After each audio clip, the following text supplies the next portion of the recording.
Buenas tardes, ingeniero, ¿se le escucha? Perfecto. Bueno, continuemos con nuestro avance del último capítulo de esta asignatura, que es el relativo a tensores. La clase del día martes nos ha permitido tener una introducción a lo que es un tensor. Voy a compartirles el documento. Y nos hemos quedado acá, ¿no? En esta parte. Bueno, hemos hablado de los tensores. Una característica importante de los tensores es que necesita un sistema de referencia para poder representar cualquier fenómeno físico. Al usar un sistema de referencia, las coordenadas pueden cambiar, pero no la realidad. Eso es importante puntualizar porque eso es la esencia propia del tensor. Vimos una especie de clasificación, una pequeña clasificación de los tensores, y nos dimos cuenta de que en realidad todo es un tensor. Desde los escalares que hemos aprendido cuando empezábamos a contar o aprender el sistema de numeración, son tensores que no tienen dirección, por lo tanto se dice que son de orden cero o de rango cero, en inglés rank le llaman, ¿no? Los tensores de primer orden son nuestra primera aproximación que hemos tenido en nuestra formación como ingenieros o en nuestra educación en general a los tensores de primer orden a través de los vectores. Los vectores son magnitudes, son objetos matemáticos que tienen magnitud, pero solo una dirección. Ahora, ¿cómo yo sé que solo tiene una dirección? Porque cada una de las componentes del vector está asociado solamente a un vector de la base que estamos usando, ¿no? 3 veces I más 2 veces J más 5 veces K.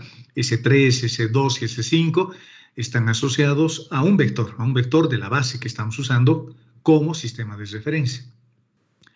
Los tensores de orden 2, también vimos algún video donde nos mostraban que en realidad son generalizaciones de los vectores, son objetos matemáticos también que tienen magnitud, pero cada una de sus componentes ahora está asociado a dos direcciones. Y hay muchas combinaciones que se pueden hacer. Por eso los tensores de orden 2 ya no son arreglos de filas o de columnas matriz, sino que ahora son matrices cuadradas en general. Y para entender ese concepto, hicimos un pequeño desarrollo con una diádica y ahí nos encontramos de que aparecen unos términos que son las componentes del tensor, en este caso 9 componentes, cada una de ellas asociada a un par de vectores que no se están multiplicando, simplemente nos están dando dos direcciones diferentes, no hay ninguna interacción entre esos vectores, ¿no? Tengo I con J, I con K, J con I, J con J, J con K, K con I, K con J y K con K. Y una manera gráfica de ver esa representación es a partir de este dibujo que también lo vimos en un video, algo parecido a esto, donde cada uno de los vectores, por ejemplo, I están representados con la letra azul. Esta es la componente, la F1 respecto de X, este puntito, y esta componente está asociada a dos direcciones. Al ser ya arreglos un poco más grandes de números, de componentes, entonces lo que se hace es utilizar o recurrir al uso de matrices, pero teniendo en cuenta o considerando que una matriz por sí misma no es un tensor, pero puedo usar matrices que son arreglos de números, arreglos de cantidades para representar un tensor. Entonces, si su docente de más arriba de alguna materia que les hable de los tensores y les diga que una matriz es un tensor, ustedes tendrán que corregirle. O si el docente les pregunta a ustedes si una matriz es un tensor, ustedes tendrán que responder como estamos viendo ahora. Una matriz solo es un arreglo de números. Los tensores se caracterizan por sus leyes de transformación y una matriz no tiene, que es solo un arreglo de números, no tiene por qué responder a esas reglas de transformación porque pueden representar cualquier cosa, menos un tensor. ¿De acuerdo? Por lo tanto, si de todas formas, bueno, además el arreglo matricial es bastante útil, ¿no? Nos permite manipular bastante bien las expresiones. Si a un tensor lo represento usando una matriz, a esa matriz le llamaremos la matriz de componentes. La matriz de componentes. Pero reitero, por sí mismo una matriz no es un tensor. Las componentes de un tensor se pueden determinar a partir de esta fórmula, porque aparte de los números, los vectores que están asociados a cada componente, 2 vectores, 1 vector, 3 vectores, etcétera, rango 1, rango 2 o rango 3, u orden 1, u orden 2, u orden 3. La cantidad de componentes se puede calcular con la dimensión elevado al orden. La dimensión es cuántos vectores tenemos en nuestro sistema de referencia. Por ejemplo, el espacio tiene 3 vectores en nuestro sistema de referencia. Entonces, de esos 3 vectores, si el orden es 2, entonces a las componentes, eligiendo de cualquiera de esos 3 vectores, puedo ir asociándolos de par en par, ¿no? Por ejemplo, la primera posición asociaré I con I, la segunda I con J, la tercera I con K, la cuarta componente será J con I, etcétera, etcétera, etcétera. Entonces, esta es la formulita que no hay que olvidarse para saber cuántas componentes tiene un tensor.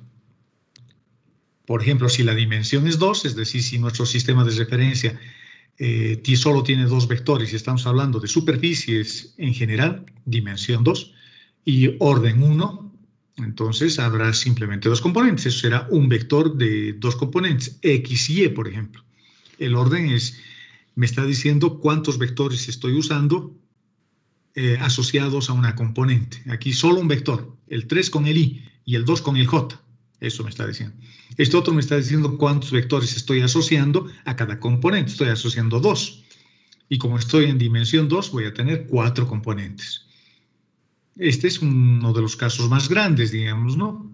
Aunque esto, por supuesto, no tiene límite, ¿no? Pero ya para cosas que podamos manejar desde el punto de vista de la ingeniería, un tensor de 3×3 ya es grande y tiene 27 componentes. Ya es grande y tiene 27 componentes. También vimos un poco de la notación indicial, que es un método que lo introdujo Albert Einstein cuando desarrollaba su teoría de la relatividad. Y esta notación indicial dice que cuando tengo un índice repetido en el mismo lado de la ecuación, eso implica una suma. Por lo tanto, nos olvidamos del símbolo de la sumatoria y este A sub i multiplicado por B sub i en realidad implicaría una sumatoria para el índice repetido que es i. Por ejemplo, hasta n, la sumatoria de 1 a n. Y vimos algunos ejemplos, por ejemplo, en sistemas de ecuaciones, que de manera compacta se lo puede representar así. Índice repetido ahí en J, por lo tanto habrá que hacer sumatoria ahí. Y acá el índice repetido que está en lados diferentes de la ecuación implica una fila. Si i vale 1, estoy en la primera fila. Si i vale 2, estoy en la segunda fila.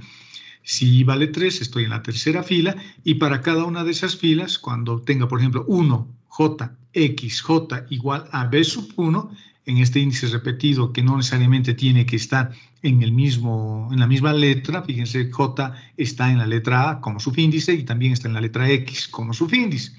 Por lo tanto, ese índice repetido implicará sumatoria. También vimos que puedo multiplicar matrices utilizando este mismo criterio. El índice repetido aparece en estos números que son internos, ¿no? Dentro del producto que tiene que ser conformante. Entonces, la sumatoria, si yo quiero hallar la porción 43, por ejemplo, voy a multiplicar A 4K por B K3. El 43 está en los extremos y el índice repetido está en los índices internos, KK. Y hacemos sumatoria para el índice repetido desde 1 hasta 3, ¿no? Que es lo que impone las matrices. Ambas matrices imponen hasta 3. Haciendo ese desarrollo puedo encontrar cualquier componente de la matriz, cualquier arreglo. Fíjense, simplemente haciendo sumatorias para el índice repetido que era K.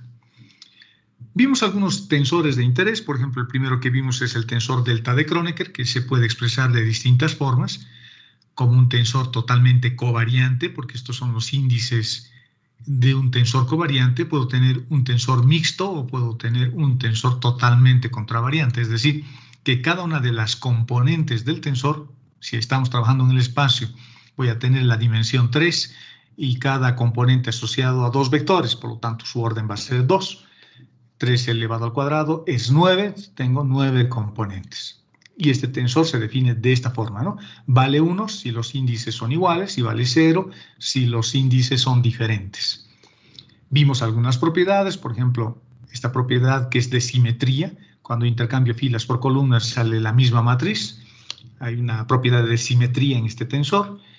Cuando tengo esto, y si la dimensión es 3, delta de JJ vale 3, porque tengo que ser sumatoria para el índice repetido, tendremos delta 11 más delta 12 más, perdón, delta 11 más delta 22 más delta 33, y como los índices son iguales, valen cada uno de ellos 1, y como tenemos 3 términos, la sumatoria vale 3. También podemos ver que goza de esta propiedad, que es la propiedad de sustitución, donde J sustituye a K.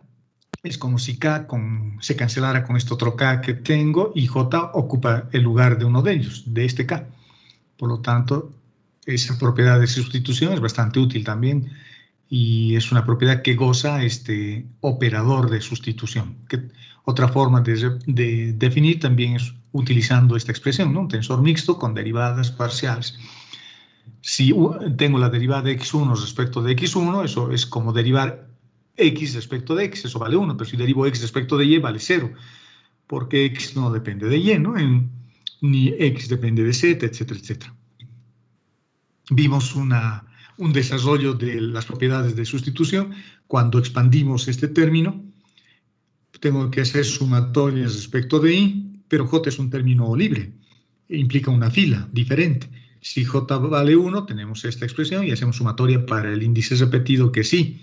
Por lo tanto, voy a tener delta 11 por b sub 1 más delta 21 por b sub 2 más delta 31 por b sub 3. Y por la definición que tenemos de este tensor, que cuando los índices son iguales vale 1 y los índices son diferentes vale 0, el único término, los únicos índices iguales es el primer término de esta expresión. Estas otras se cancelan, pero delta 11 vale 1, por lo que todo este término es equivalente a B1, este otro será igual a B2 y este otro será igual a B3. Las propiedades de sustitución también se pueden observar acá, y con I cancelo y J ocupa el lugar de I en la letra B, delta desaparece. Y tengo las componentes de un vector de 3 componentes, por ejemplo, si J varía de 1 a 3, como no hay índice repetido, implicará 3 filas de la matriz columna o 3 columnas de una matriz fila. Vimos otro ejercicio de sustitución también acá, donde nuestro resultado era 3. Y hasta ahí habíamos llegado, ¿no? El día martes. Vamos a ver otro arreglo de números que denomina el símbolo de permutación o tensor de Ricci-Cubastro. El tensor como tal se lo obtiene multiplicando por otra expresión acá adelante, pero los símbolos de permutación son útiles y los símbolos de permutación tienen esta definición. Valen 1, menos 1 o 0. Vale 1 si el arreglo o la permutación de estos 3 números es par, permutación par. Y eso es fácil de ver esas permutaciones. Fíjense, los arreglos pueden ser 1, 2, 3. 3 números coloco. I es 1, J es 2 y 3 es K. Le estoy dando un valor numérico a cada uno de estas variables literales. Ojo, no son los vectores de la base canónica, ¿no? Solo son letras en este caso. Y si me acuerdo de las propiedades de circulación del producto triple mixto, todo lo que pueda obtener a partir de esa circulación es me permite obtener una permutación par y estar asociado siempre al valor 1. Este término tomará el valor 1. Por ejemplo, si este 1 se va atrás, el 2 ocupa su lugar, el 3 ocupa el segundo lugar y el 1 se va atrás. Permutación par. El 2 se va atrás y me parece el 3 adelante y al medio el 1. Permutación par. Si el 3 se va atrás, nuevamente aparece este número. Y todo recorre, ¿no? Permutación par. Permutación impar es cuando antes de hacer esas circulaciones, lo que yo hago es intercambiar el 1 con el 3. El 3 aparece adelante y el 1 se va atrás y el 2 está al medio, no se mueve. Y si hago circulaciones, tenemos permutaciones impares. El 3 se va atrás, el 2 aparece adelante y el 1 permanece al centro o se queda en el centro. El 2 se va atrás y aparece el 1 adelante y el 3 ocupa el segundo lugar. Y así puedo ir dando vueltas. Antes de hacer cualquier permutación, si yo intercambio el 1 con el 3, tenemos permutaciones impares. Y para cualquier otra combinación, el resultado siempre es 0. Por ejemplo, si yo tengo 2, 2 o 3, 1, 3, cualquier arreglo de números, porque I vale 1, J vale 2 y K vale 3, puedo tener cualquier tipo de arreglos, pero solo algunos arreglos son 1 y solo algunos valen menos 1, el resto vale 0. En el símbolo de permutación, una forma interesante de verlo desde el punto de vista matricial, si lo llevo a una representación matricial, es lo siguiente. Los dos primeros números de la permutación, hay que ver esto. I y J representan la fila y la columna de una matriz, y K representa la matriz columna, una matriz diferente. Entonces, si K vale 1, tengo una primera matriz. Si K vale 2, tengo una segunda matriz. Si K vale 3, tengo una tercera matriz. Por lo tanto, el último número de este arreglo siempre es la matriz columna. Ahora me fijo. ¿Cuánto vale 1? En la posición 12 de la matriz 3. Esto me está diciendo eso. Va a valer 1 en la posición 12 de la matriz 3. La matriz 3 es esta. Y la posición 12 es esta. Por lo tanto, vale 1. Esta otra que me dice, en la matriz 1, este término, en la matriz 1, en la posición 23 tengo 1. La posición 23 tengo 1. En la matriz 1, en K igual a 1. ¿Dónde tengo? Bueno, esto que estoy pintando con rojo es la matriz columna. Es una matriz diferente. Y los dos primeros términos representan la posición dentro de esa matriz. Por ejemplo, en la segunda matriz dice que en la posición 31, al ser permutación par, vale 1. En la posición, pero 31 de la matriz 2. La posición 31 es esta, vale 1. Lo mismo para el otro arreglo. En la primera matriz, 1. En la posición 32 tengo que colocar menos 1. En la posición 32 coloco menos 1. En la matriz 3, en la posición 21 coloco menos 1. En la 3, en la posición 21, coloco menos 1. Y en la segunda matriz, que es esta, en la posición 13, colocamos menos 1. Si se fijan, son matrices antisimétricas, ¿no? Matrices oblicuas. Y este tensor tiene 3 por 9, 27 componentes. Pero de esas 27 componentes, solo hay 6 que son diferentes de 0. 2 en la primera matriz, 2 en la segunda y 2 en la tercera. ¿De acuerdo? Así se define el símbolo de permutación. Es un símbolo bien importante. Es un símbolo bastante común y van a ver en todos los libros de tensores que aparecen el símbolo de permutación. Está en el Xiong también. Veamos sus propiedades. ¿Qué propiedades goza o de qué propiedades goza este símbolo alternante? Fíjense. JJL, JLJ o LJJ son iguales. O sea, si tengo dos números repetidos, ya sea 001 o 010 o 100, el resultado siempre es el mismo. Es decir, en esas posiciones las componentes son iguales. 00, todos son ceros, porque hay índices repetidos. Por ejemplo, va a haber aquí en esta posición, la posición 2, 2 de la matriz 1. Por lo tanto, en esa posición, aquí tendría que colocar 2, 2, 1. En la posición 1, en la matriz 1, en la posición 22, tengo 0. Y seguramente en la posición 21 de la segunda matriz también va a valer 0. Y seguramente en la matriz 2, en la posición 12, también valdrá 0. Cuando el índice se repite, los resultados siempre son iguales. Y cuando los tres índices son iguales, también, ¿no? 0, 0, 0, 0. Por ejemplo, esta posición será la posición E1, 1, 1. Y esta será la posición E2, 2, 2. Y esta será la posición E3, 3, 3. Los resultados también van a ser iguales. Otra propiedad interesante. Como son matrices antisimétricas, si yo intercambio dos filas o dos columnas en una matriz, el resultado es igual pero con signo cambiado. Fíjense, si yo intercambio J con K en la posición L, y ahora K con J, es la misma posición, en la misma matriz, en la misma matriz, pero en la posición simétrica, quiero decir, voy a tener el mismo valor, pero con signo cambiado. Por ejemplo, esta es la posición 23, y eso es igual a la posición 32 dentro de la misma matriz. O si ustedes quieren verlo de otra forma, podemos decir, cada vez que hago un intercambio, el signo es diferente. Por ejemplo, si intercambio J con K, el resultado es el mismo, pero con signo cambiado. Pero si yo intercambio K con L, y aquí tengo L con K, el resultado es el mismo, pero con signo cambiado. Eso se debe a sus propiedades de antisimetría que tiene este tensor.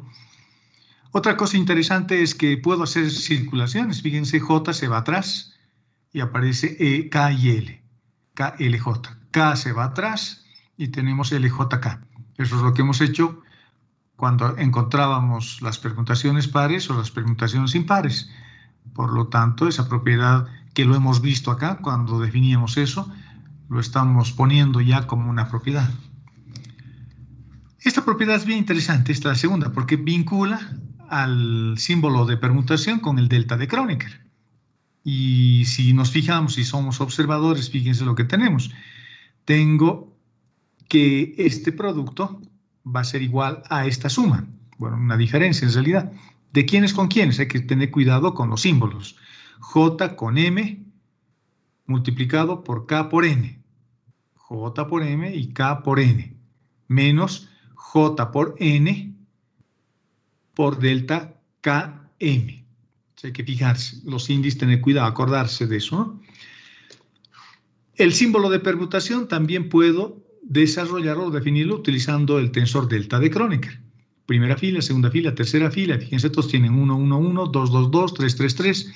Y las columnas vienen con las letras o las variables literales del símbolo de permutación. Primera fila I, segunda fila J, tercera fila K. ¿De acuerdo? Y si yo empiezo a colocar los números, voy a tener cualquiera de estas matrices. Cualquiera de esas matrices se va a repetir. Esto se puede demostrar fácilmente. Veamos algunos ejemplos de este tensor, o de este símbolo en realidad de permutación. El tensor es cuando se lo multiplica por otra expresión. Veamos algunos ejemplos. En el producto vectorial. El producto vectorial lo definimos en base canónica de esta forma, ¿no? Voy a obtener el vector C a partir del vector A y B en producto vectorial, multiplico sus componentes, obtenemos esos resultados. Si me fijo solo en los resultados, si me fijo solo en las componentes, tendré A2B3 menos A3B2 en la dirección de I, más, porque el resultado tiene que ser un vector, A3B1 menos A1B3, perdón, en la dirección de A2, y vamos a tener A1B2 menos A2B1 en la dirección de E3. 3 vectores. Ahora me voy a fijar solo las componentes. La primera componente es esto. La segunda componente es esto. La tercera componente es esto. Aquí viene lo interesante. Miren lo que voy a hacer. Voy a colocar delante el símbolo de permutación. Y me voy a fijar 1, 2, 3. 1, 2, 3. Y copio A2, B3 más 1, 3, 2. 1, 3, 2 para el símbolo de permutación. Esta es permutación impar, por eso aparece signo menos. 3 y 2. Lo mismo con los otros términos. Voy a colocar el símbolo de permutación. Para el primer término será 2, 3, 1. A3, B1. Y el otro será E, 2, 1, 3 multiplicado por A1, B3. Pero ya signo positivo porque esta permutación es impar. 2, 1, 3. 2, 1, 3. Permutación impar vale menos 1. Y lo mismo para la tercera componente. Esta. Ahora, si nos fijamos en estas componentes, aquí tengo 2 y tengo 3. Aquí tengo 3 y tengo 2 en orden invertido. Aquí tengo 3, 1 y aquí tengo 1, 3. Aquí tengo 1, 2 y aquí tengo 2, 1. Como se repite el número, y si lo quiero llevar a una representación literal, lo que voy a hacer es simplemente por filas. Fíjense, la primera fila va a ser 1, JK, AJBK. Repito el índice. Estos dos, fíjense, por ejemplo, este me fijo. Aquí tengo 2, 3. Aquí tengo 2, 3, se repite. Y aquí aparece 2, 3 también, se repite, pero aunque invertido, pero no interesa, como vamos a ver más adelante. En la segunda fila tengo 2 por delante, este 2 que tenemos acá. este 2 pequeñito que tengo acá, luego tengo 3, 1, 3, 1. Por lo tanto, si pongo BK, JK, el primero también es JK, pero el segundo es KJ. Pero vamos a ver que cuando se desarrolle se arregla. Vamos a probar. Por ejemplo, con la tercera componente. La tercera componente dice que es lo mismo que esto. Voy a desarrollar esto, este tensor. Voy a desarrollar primero para J. Fíjense, índice repetido. 1, 1, 2, 2 y 3, 3, manteniendo C con el índice 3. 3, 3 y 3. Ahora voy a desarrollar para el índice repetido que es K en cada uno de estos términos. Entonces voy a tener 3, 1, 1, A1, B1, más E 3, 1, 2 por A1, B2, más E 3, 1, 3 por A1, B3. Y hemos hecho sumatoria. Hacemos lo mismo en sumatoria para este otro y hacemos sumatoria también para el tercero, usando el criterio del índice repetido. Fíjense que acá se repite un índice, ahí tengo el índice 1, 1. Acá se repite, por lo tanto seguramente se va a anular ese término.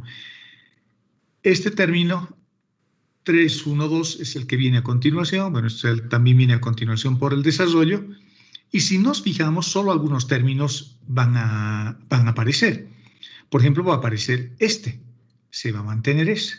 Tengo permutación impar, vale, 3, 1, 2 creo que es permutación par, 3, 1, 2.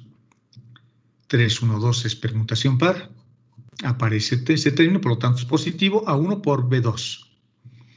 Este se elimina, porque tengo índices repetidos, tengo 3 y 3. Este se elimina porque tengo índices repetidos, 1 y 1. Acá no tengo índices repetidos, se mantiene. Acá tengo índices repetidos, vale 0, según la definición de este símbolo de permutación. Acá también tengo índices repetidos, también se anula. Este también tiene índices repetidos, también se anula.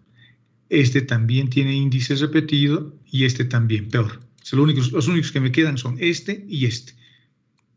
Y fíjense, ya se ha intercambiado. Aquí tengo 1, 2 y aquí tengo 2, 1. Entonces es suficiente que coloquemos así.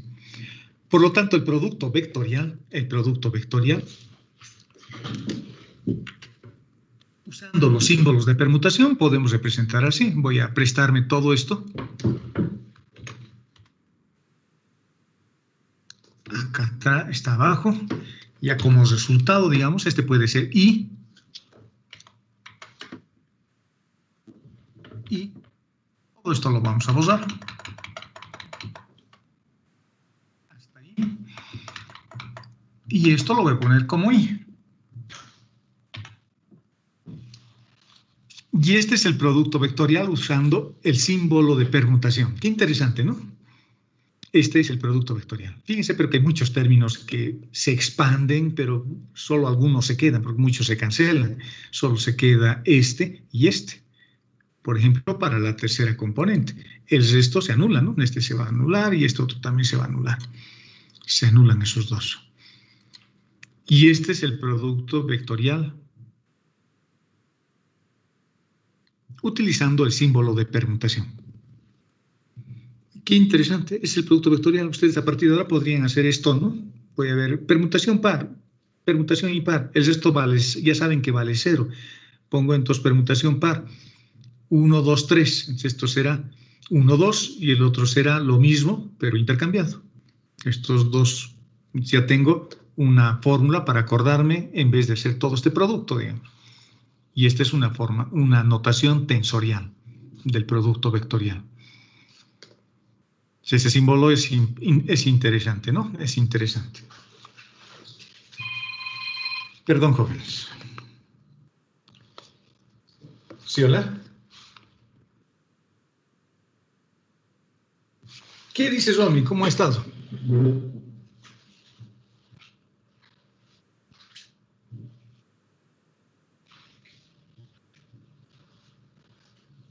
Ya.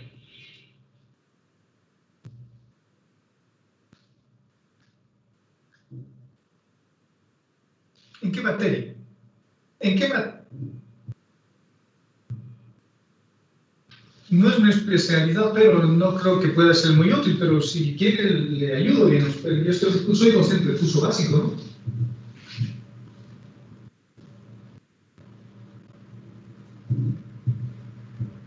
Ya, podría ayudar, no hay problema, me dan el tema y sobre eso le evaluamos al joven, pero podría ser más útil en otra materia.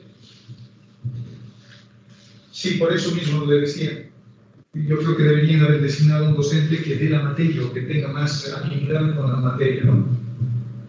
Pero no hay problema, ingeniero. Si quiere, yo le ayudo también.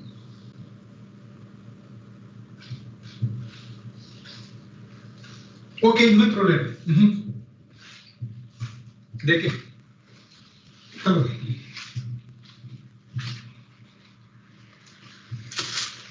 Bueno, sigamos, jóvenes. Discúlpenme. Bueno, y esto les pongo como una inquietud. ¿Cuánto valdrá el valor reducido de esto? Les digo. Habrá que calcular. ¿Y cómo voy a calcular el valor reducido de esto? ¿Cómo voy a hallar? Utilizando sus propiedades. Fíjense, tengo esto.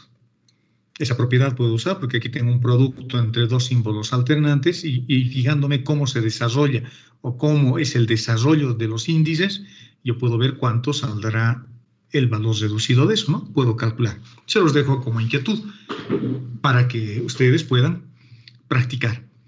Fíjense, hasta acá hemos hecho una pequeña revisión de lo que son los tensores. Los tensores, a partir de ahora, son una especie de vectores generalizados, o si queremos darles cierta expresión media enigmática, vamos a decir que son objetos matemáticos donde sus componentes están asociados a más de un vector de referencia.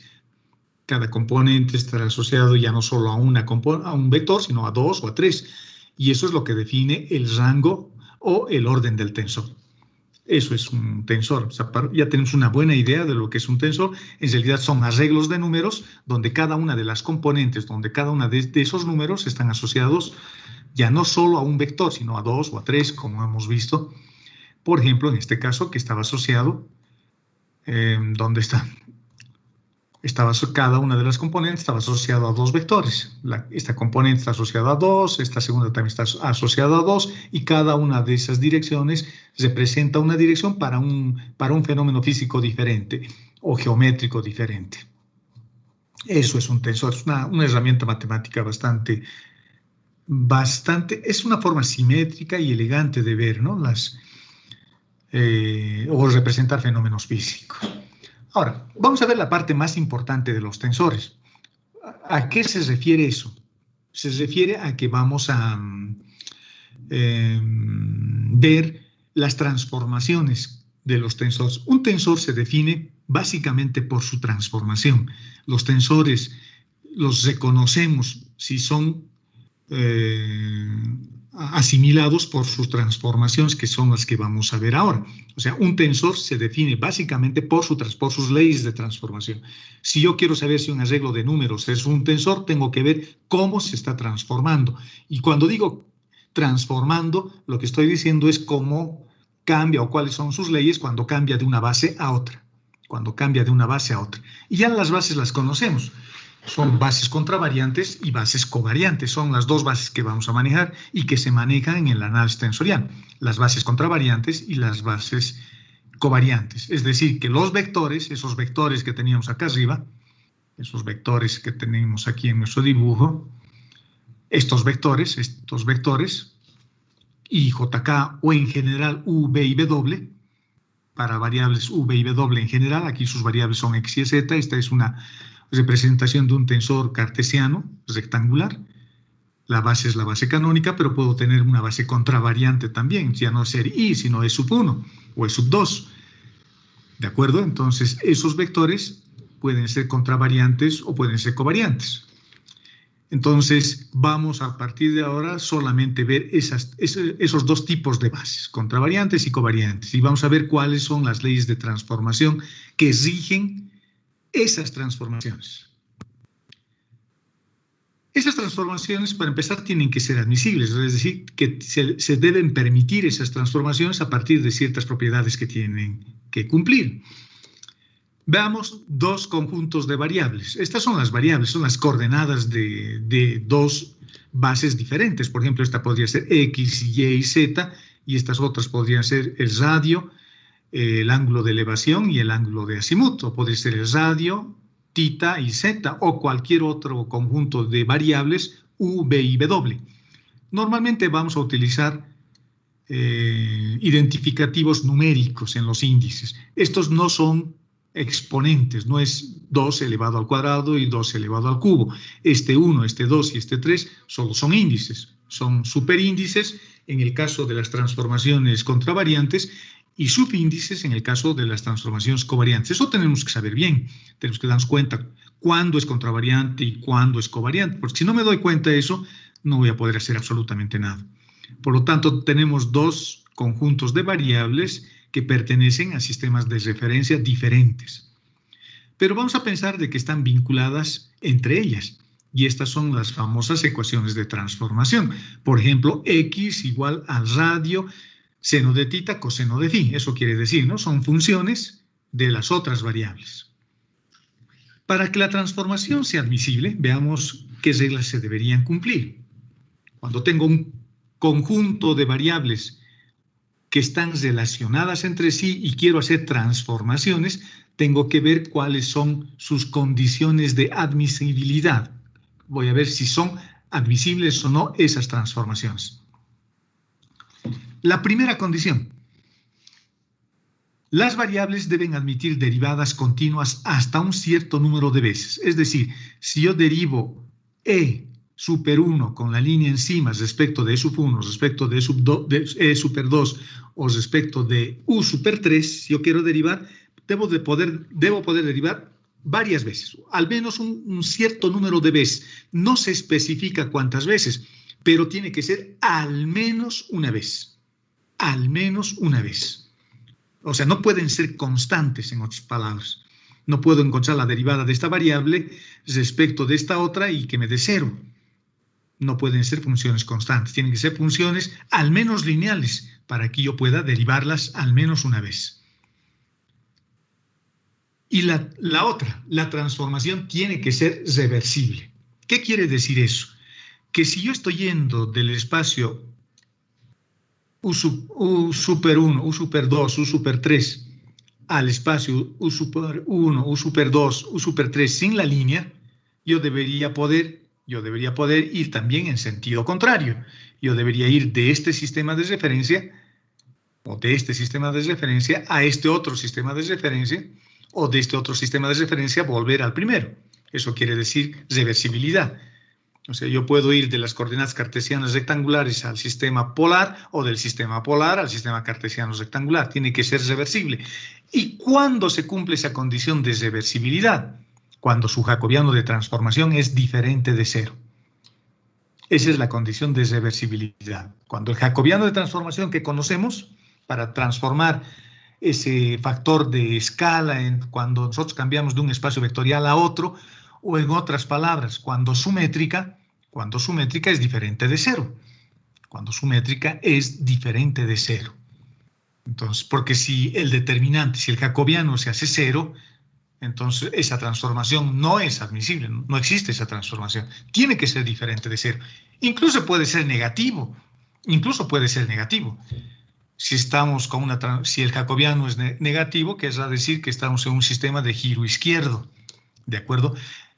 Cuando la transformación es admisible, cuando la transformación es reversible, cuando se cumple esta condición, entonces se cumplen algunas condiciones del álgebra lineal. Por ejemplo, que el rango de la matriz es igual al número de variables. 1. Y 2, que los vectores de la base, de la nueva base que estamos estudiando, son linealmente independientes. Entonces, esas son las condiciones de reversibilidad. Su jacobiano de transformación tiene que ser diferente de cero y las variables vinculadas con las nuevas variables, las antiguas variables con las nuevas variables, deben admitir derivadas, al menos una vez. Veamos las leyes de transformación, veamos cómo puedo encontrar una ley de transformación o cómo se definen las leyes de transformación. Vamos a hacer una deducción. Las leyes de transformación me van a permitir, jóvenes, transformar directamente componentes, directamente, sin transformar la base previamente. No se olviden que cuando hablamos de espacios vectoriales o espacios tensoriales, un elemento fundamental es la base, porque la base va a determinar si el tensor es de orden 1, si es de orden 2, o sea, son elementos referenciados siempre a un conjunto de vectores que constituye la base, siempre. Pero cuando hacemos transformaciones, no me interesa cómo se transforman los vectores. En realidad, los vectores solo se usan de referencia.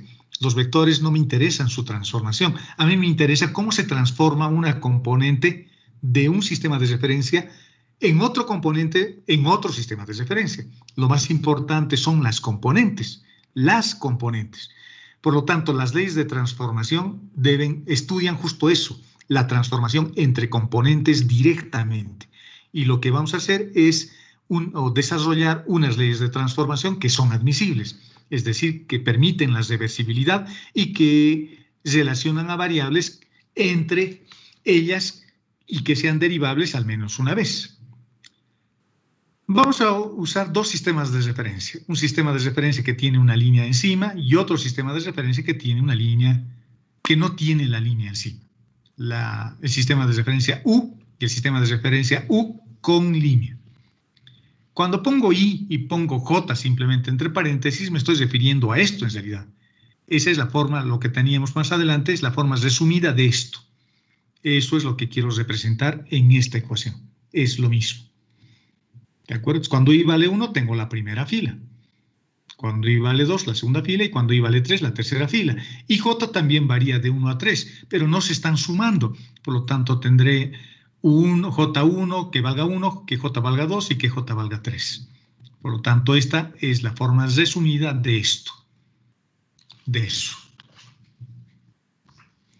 ¿De acuerdo? Sigamos.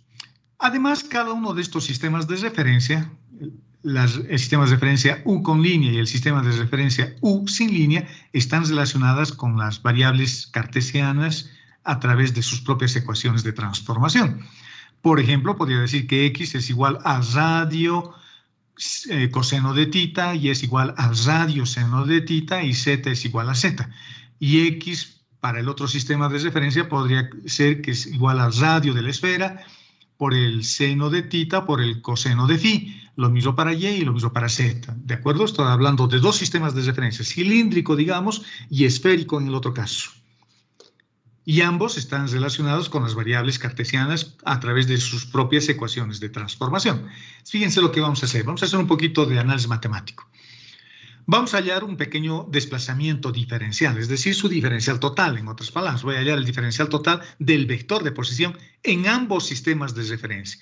En el sistema de referencia que tiene la línea encima y en el sistema de referencia que no tiene la línea encima.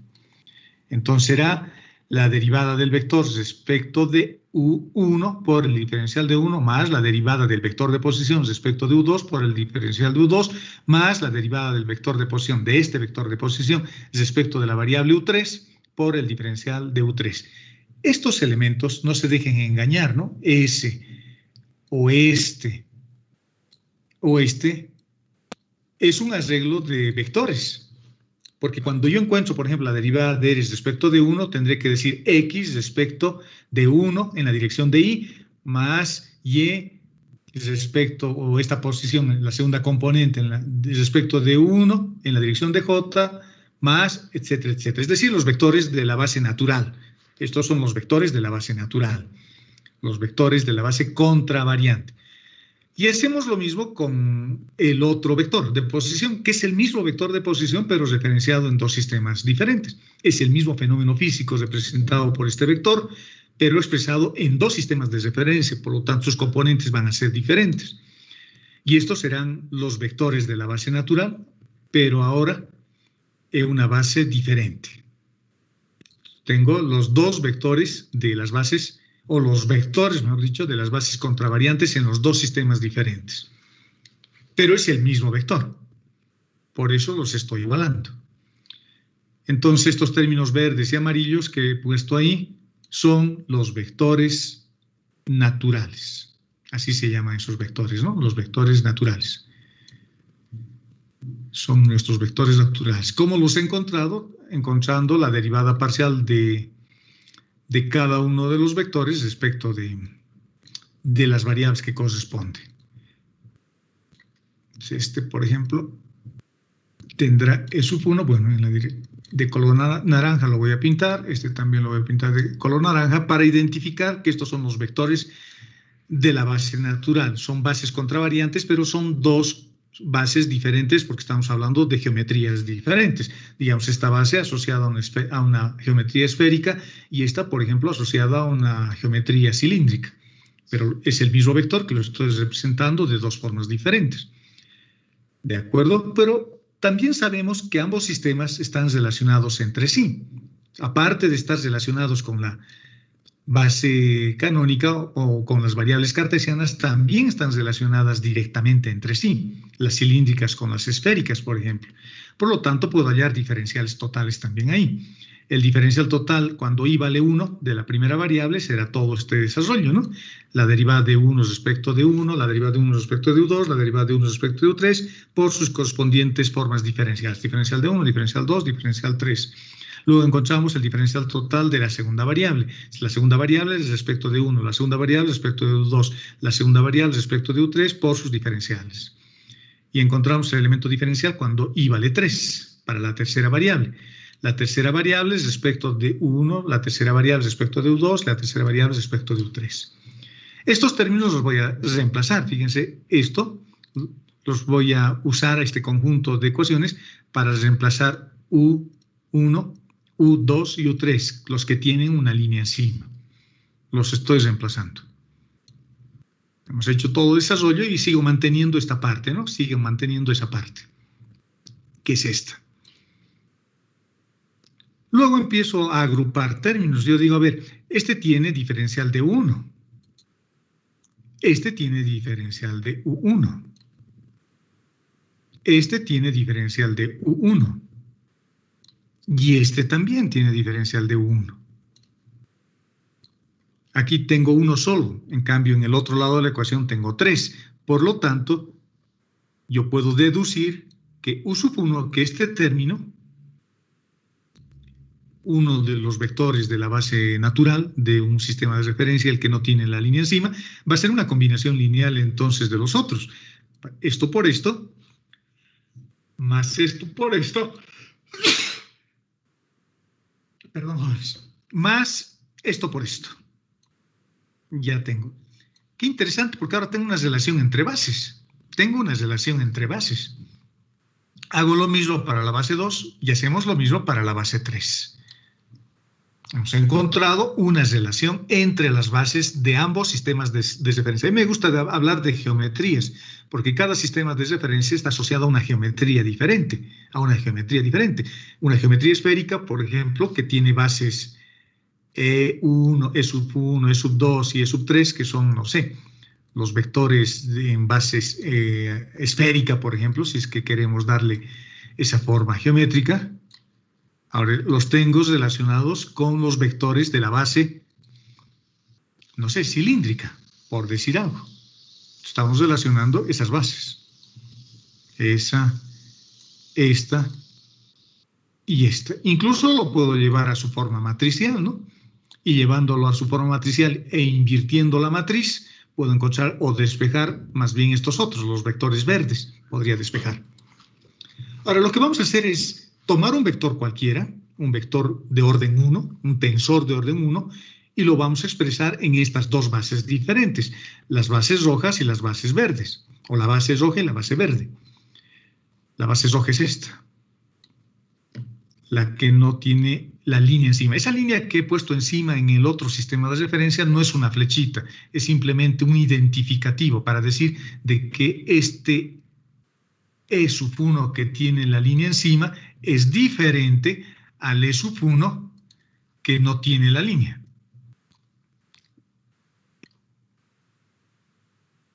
¿De acuerdo? Es el mismo vector usando referencias diferentes. Esto es importante, ¿saben por qué? Porque está reflejando esto que hemos escrito al principio. Un sistema de referencia, un sistema de coordenadas se usa para describir la realidad. Un cambio en el sistema de coordenadas cambia la descripción, pero no la realidad. Cambia las componentes, cambia la base, pero sigue representando el mismo fenómeno físico. Por eso los igualo, Por eso lo igualamos, ¿no? Simplemente estamos usando sistemas de referencia diferentes. Nada más, nada más. Nos hemos quedado acá. Dos vectores diferentes, pero tengo relación entre vectores. Fíjense, tengo U sub 1, E sub 1, E sub 2 y E sub 3 en términos de los vectores verdes. Entonces lo que voy a hacer es eso. En lugar de colocar E sub 1, voy a colocar su equivalente al otro lado. Fíjense que todo ese término lo estoy reemplazando en lugar de E sub 1. Porque eso es lo que vale acá. Eso es lo que vale ahí.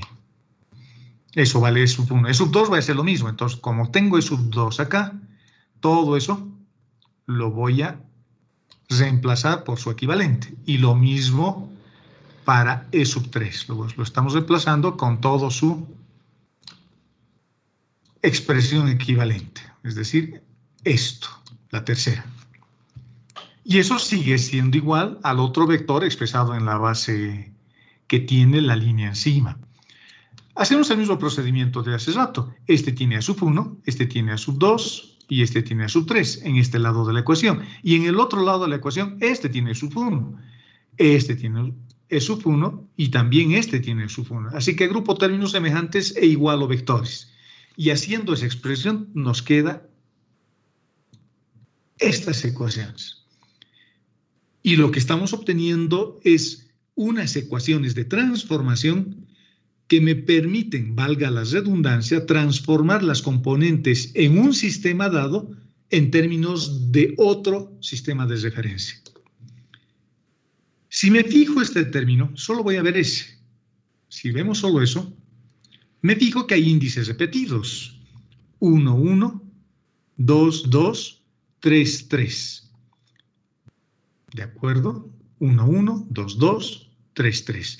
Y este término que se está repitiendo va sumándose 1, 1, más 2, 2. La variable Q es donde estoy haciendo sumatoria. Ese es el índice repetido. Más que variable le llamaremos índice. Y este es el índice libre, que representa la fila.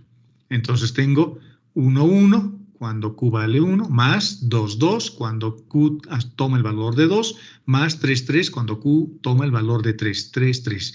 Y el índice libre se repite. Segunda fila lo mismo, puedo usar la misma letra Q, se repite lo mismo, y tengo una expresión más compacta utilizando el criterio de la sumación del índice repetido, la contribución de Einstein a esta nomenclatura que estamos usando. Pero como 1, 2, 3, como la otra variable también cambia, pero no cambia en el mismo lado de la ecuación, entonces eso implica una fila. Y finalmente, fíjense, ahí tengo el índice P y el índice P que está arriba. Porque fíjense, 1, 1, 1, 1 se está repitiendo. Aquí tengo 2, aquí arriba tengo 2, aquí también tengo 2, acá también tengo 2. Luego tengo, bueno, este era 3. He copiado mal, eso es 3.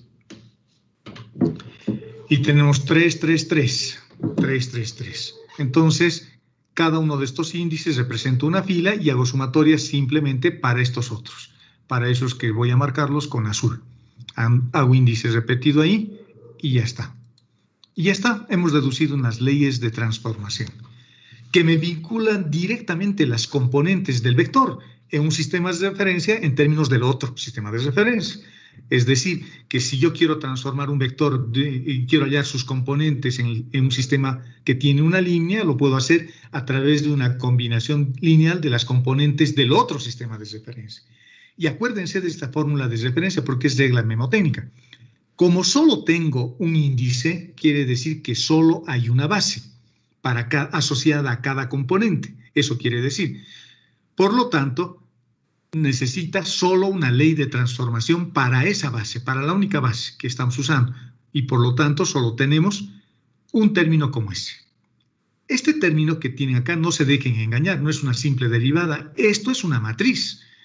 La matriz formada por estos términos, por este, cuando I vale 1, cuando P vale 1, cuando P vale 2, la segunda fila de la matriz es esto, es esto, es esto. Y cuando P vale 3, estamos en la tercera fila y sus componentes son estos. Entonces, no se dejen engañar. Esto es una matriz. Todo este término es una matriz. Incluso lo podemos poner, si ustedes quieren, con una matriz ahí al medio, para no olvidarnos de que eso es una matriz. Esta cosita que parece tan bonita y pequeñita es una matriz. Y estas son las componentes, estas. Esta y esta, ¿no? Que aparece. 1, 2, 3. Cuando hagamos sumatoria. ¿De acuerdo? Así se hace una ley de transformación. Esa es una ley de transformación. No es muy complicado, digamos, bastante accesibles, ¿no? La deducción de esta ley de transformación, simplemente hemos hecho diferenciales totales y ya está. Hemos reemplazado algunas ecuaciones, hemos eliminado la base y al eliminar la base nos hemos encontrado con unas relaciones directas entre las componentes de los vectores. Esta es la ecuación clave, si ustedes quieren, y ahí puedo igualar componentes a componentes simplemente igualando vectores.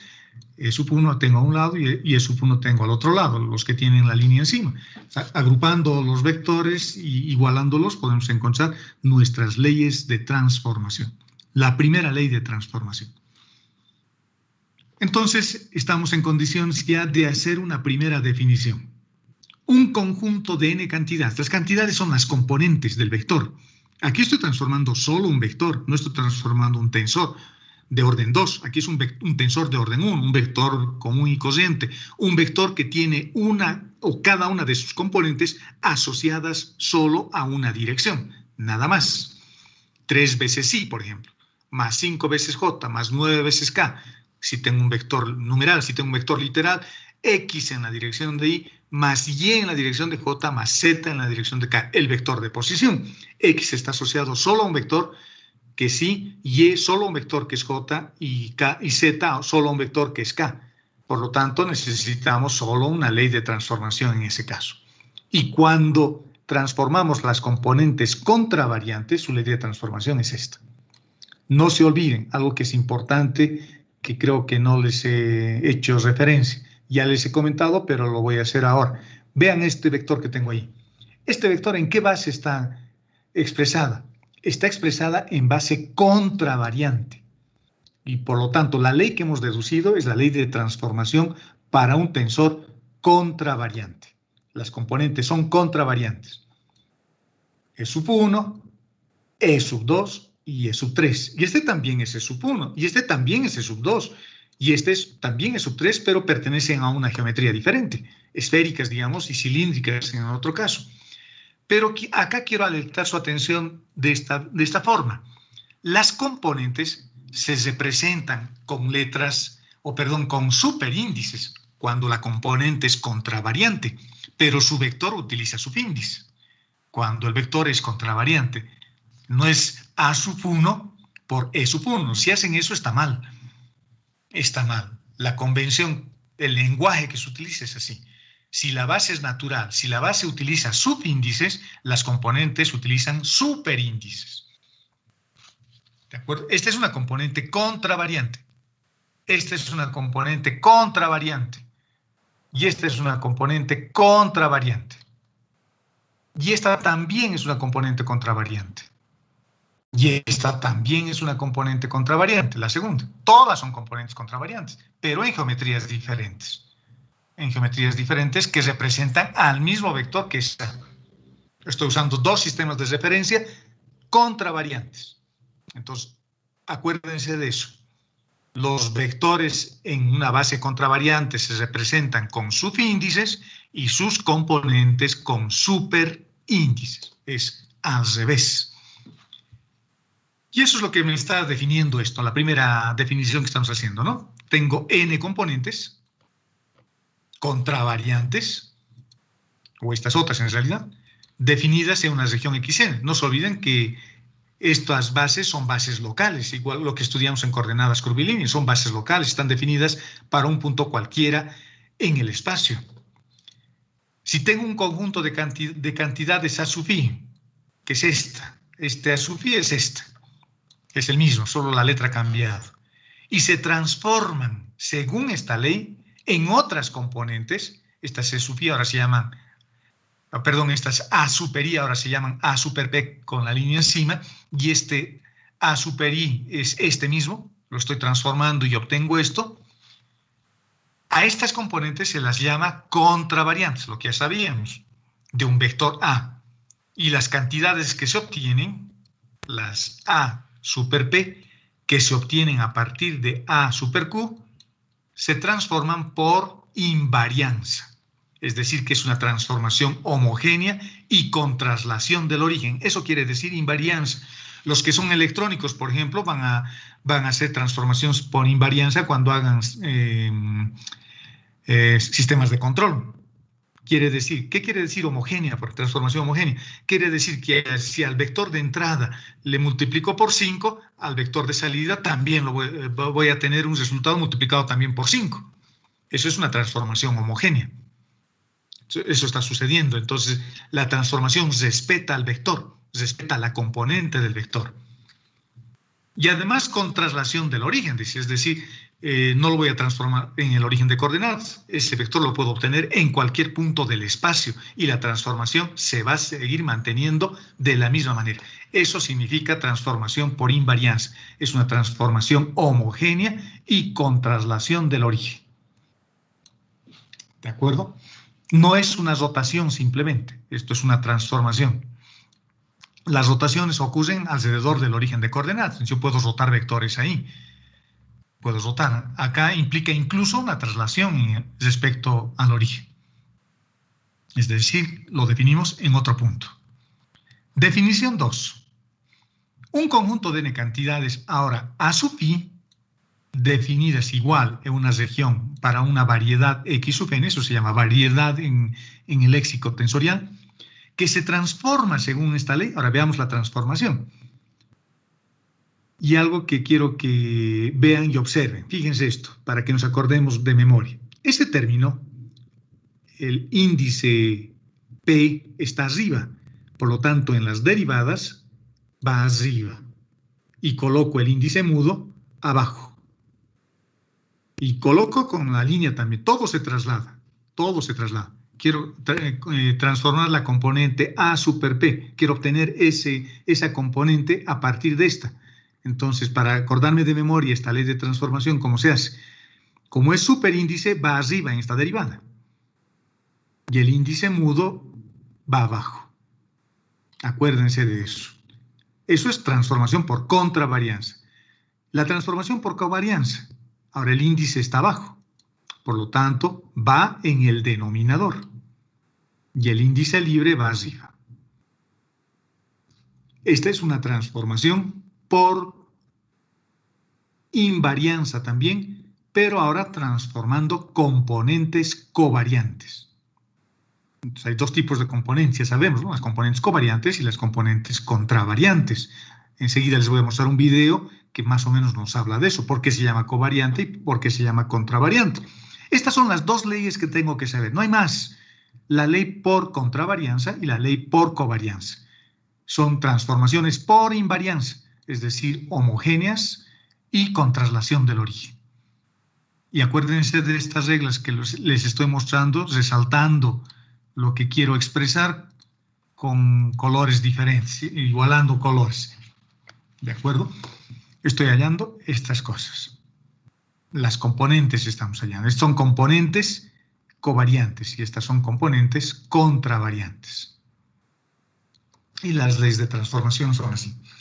Ahora, vamos a analizar un poquito estas leyes. Estas son las nuevas variables que quiero obtener en función de las antiguas variables. Por ejemplo, yo quiero ir de las coordenadas cartesianas rectangulares a las variables cilíndricas. Entonces, mis nuevas variables son el radio.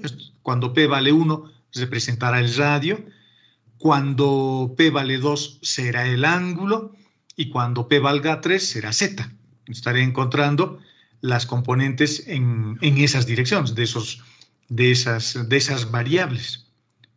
Eso implica que para hacer esta derivada, lo que yo tengo que tener son despejadas las variables nuevas. Por lo tanto, debería tener el radio despejado en términos de de X, de Y y de Z. Debería tener el ángulo igual y el Z igual. O hacer jacobianos, o hacer transformación o derivación implícita. Acá hay que derivar. Y tengo que derivar según lo que me han enseñado en cálculo 2 o en cálculo 1. En cambio, las transformaciones por covarianza son transformaciones directas. Estas son transformaciones inversas. Porque las ecuaciones de transformación que nos dan, normalmente X y Y están despejadas, ¿no? X igual a radio coseno del ángulo, Y igual a R seno del ángulo. Normalmente están despejadas las variables, pero acá yo necesito las otras despejadas, necesito las nuevas variables en función de las antiguas. En cambio, la transformación por covarianza es una transformación directa, porque necesito las antiguas variables en función de las nuevas para derivarlas directamente. Porque para mí sería fácil despejar o derivar, por ejemplo, X si Q vale 1, estaría derivando X si Q vale 1. Respecto, por ejemplo, si P vale 1, estaría derivando respecto del radio. Entonces, si estoy en cilíndricas, eso vale coseno de tita, esa derivada. La transformación por covarianza es más fácil. La transformación por contravarianza es más complicada. Porque la transformación es una transformación a la inversa. ¿De acuerdo? Y la transformación que estamos haciendo también, bueno, como dijimos, es por invarianza. Pero podemos empezar a complicarlo. Acá estoy transformando solo un vector. Estoy transformando un vector cuyas componentes están asociadas solo a un vector.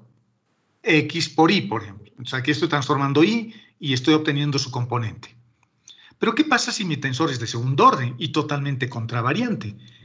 Entonces, en ese caso, necesito dos leyes de transformación, dos matrices, para hacer la transformación independientemente para cada una de las bases, para cada una de las componentes. Fíjense esta componente. Esta podría ser, por ejemplo, estoy queriendo hallar la componente A en la posición 11. En la posición 11, por decir algo. Son dos índices. Y 1 es 1 y 2 es 1 también, la posición 11. Entonces, primero transformo el primer vector, se necesita su propia ley. Y luego transformo el segundo vector y necesita su propia ley. Así se hace. Este es un tensor de segundo orden. Y cada uno se transforma separadamente. Fíjense, eso es para el primer índice. Es la misma ley de transformación que hemos definido hace un momento y que hemos encontrado. Además, bueno, no lo puedo hacer. Y esta es la ley de transformación para el segundo índice, para I sub 2. Para I sub 2. Esa es su ley de transformación. La segunda componente es Tito. Lo mismo, y fíjense, es la misma ley, ¿no? Como estoy usando superíndices, el superíndice va arriba. Entonces, aquí tengo superíndices también. Si uno va arriba y 2 va arriba. Y abajo me invento. Son índices, los índices libres, J1, J2, que se vinculan con estos otros. Cuando hago transformación por covarianza, ahora un tensor de segundo orden, igual, cada índice, el I sub 1 y el I sub 2 tienen que tener su propia ley de transformación. Como están abajo, van abajo. Van abajo. Y J1 y J2 son dos índices que nos estamos inventando, que serían los índices múltiples. Y hay índices repetidos y hay que hacer sumatoria. Así se transforman los tensores de segundo orden. O sea, es bastante lógico lo que estamos haciendo, ¿no? La transformación de un tensor de segundo orden implica o debe implicar necesariamente la transformación de cada uno de esos vectores asociadas a las componentes separadamente. Entonces estoy transformando el primer índice y luego estoy transformando el segundo índice, lo que está pintado con amarillo. Lo mismo acá. Pero ¿qué pasa si tengo un tensor de segundo orden mixto? Lo mismo para el tensor contravariante, para el índice contravariante, que es el superíndice que tengo acá arriba, el I sub 1, defino su propia ley de transformación. Índice va arriba, entonces la variable va arriba, acá me invento una variable que está por acá, y el J1 va acá, el índice I2 está abajo, por lo tanto también va abajo acá, y el J2 me invento, y lo coloco en su posición. Este J2, J1, pueden poner cualquier letra, ¿no? Yo estoy usando números para identificar cada índice. En algunos libros ponen P y Q, o sea, casi irá P y aquí abajo irá Q. Y estos otros, no sé, pueden ser M y N, digamos. Entonces, M irá arriba y N irá abajo. Esas son las leyes de transformación admisibles en los tensores. Qué interesante. Un tensor se dice relativo, dice, si se multiplican sus ecuaciones de transformación por su jacobiano elevado a un coeficiente W, que se llama el peso del tensor. Estas leyes de transformación que hemos definido, esta que es una ley de transformación para un tensor mixto, o esta que es para un tensor totalmente covariante, es decir, es 2 veces covariante, ambas bases, ambos vectores asociados a cada componente son vectores covariantes, es base covariante, y esta está usando, esa componente, esa cantidad está usando como referencia sistemas contravariantes, pero son en todos los casos este tensor o este otro que es el tensor de partida, este es la componente que quiero transformar, son tensores absolutos y se vuelven relativos y nos permiten definir densidades tensoriales si a estas leyes de transformación los multiplico por su jacobiano de transformación. Para todas las leyes es lo mismo, por su jacobiano de transformación. Cuando el peso es 0, el jacobiano vale 1. Por lo tanto, desaparece ese término y estamos en presencia de esta ley, ¿no? De la primera o de la segunda. De esas leyes. Si W vale 0, es decir, peso 0, tensor absoluto. Pero si tiene un peso diferente, digamos, le pongo peso 1, entonces a las leyes de transformación multiplicaré por el jacobiano de transformación. Eso nos permite definir, reitero, lo que se llama las densidades tensoriales. ¿De acuerdo? Veamos algunos ejemplos. Pero antes de hacer ejemplos y para reforzar estas ideas, lo que voy a hacer es compartirles un video bonito. Un video que lo tengo por acá. Vamos a ir a nuestra clase. Lo estoy quitando nuestro documento y voy a compartir un video. Un video que está en mi escritorio. Vamos a ir a nuestro escritorio nuevamente. Lo tengo acá. ¿Están viendo, jóvenes, la presentación inicial de este video? ¿Lo ven, jóvenes? Sí, genial. Unas flechitas rojas, amarillas y verdes, ¿no? Está en inglés también. Está en inglés también. Eso es lo malo. Voy a ir traduciendo para los que no sepamos hablar inglés. Pero está escrito también, hay un párrafo que va escribiendo lo que está hablando inglés. A ver, ¿de qué se trata este video? Este video es un poco reiterativo de lo que hemos visto la anterior vez con ese señor que nos hablaba de los tensores. La diferencia es que nos abre algunas perspectivas adicionales bien interesantes. Por ejemplo, nos va a hablar de por qué se llama componente contravariante y por qué se llama componente covariante. Yo ya les he comentado en alguna clase anterior, se llama componente contravariante, les dije, porque las componentes disminuyen si el tamaño de los vectores aumentan, de los vectores contravariantes. Y se llaman covariantes porque si aumenta el tamaño del vector que forma la base, el vector amarillo, el vector verde o el rojo que están viendo ahí, el vector 1, el vector 2 o el vector 3, que son ya no es IJK, son cualquier vector, si aumentan el tamaño de esos vectores, entonces las componentes también aumentan. Por eso se llama vectores covariantes, porque varían de la misma forma las componentes que el tamaño, son proporcionales al tamaño de los vectores. Por eso se llaman contravariante y covariante. Aquí lo ponen con un ejemplito. Y luego les dicen, para definir un tensor de segundo orden, por ejemplo, lo que hago es multiplicar las componentes de dos tensores diferentes. Y puedo tener distintas posibilidades de mezcla entre las componentes. Es lo que dice. A ver, lo voy a poner al video y vamos a disfrutar de la película.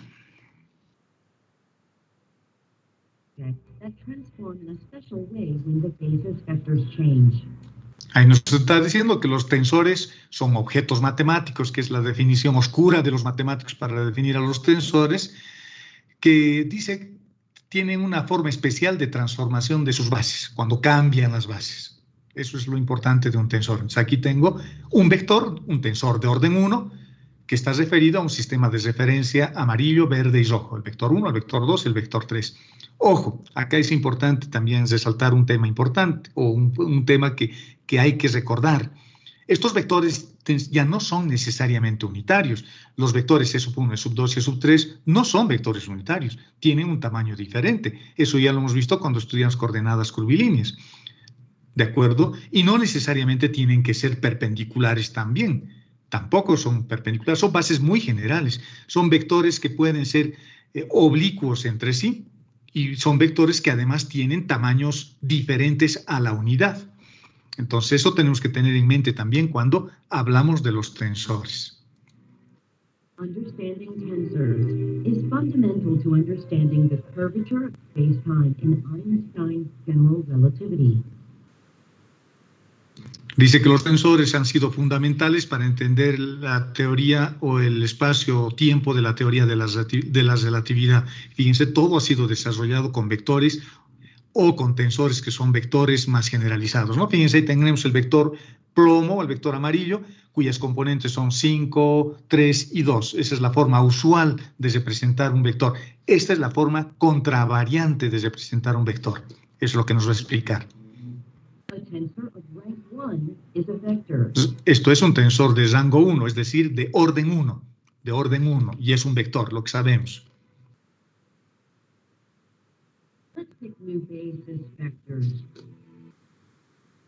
Fíjense que ahí están cambiando ya una base cualquiera. Esa es una base cualquiera, ya no es la base canónica, tienen tamaños diferentes, ya no son mutuamente perpendiculares, es una base oblicua.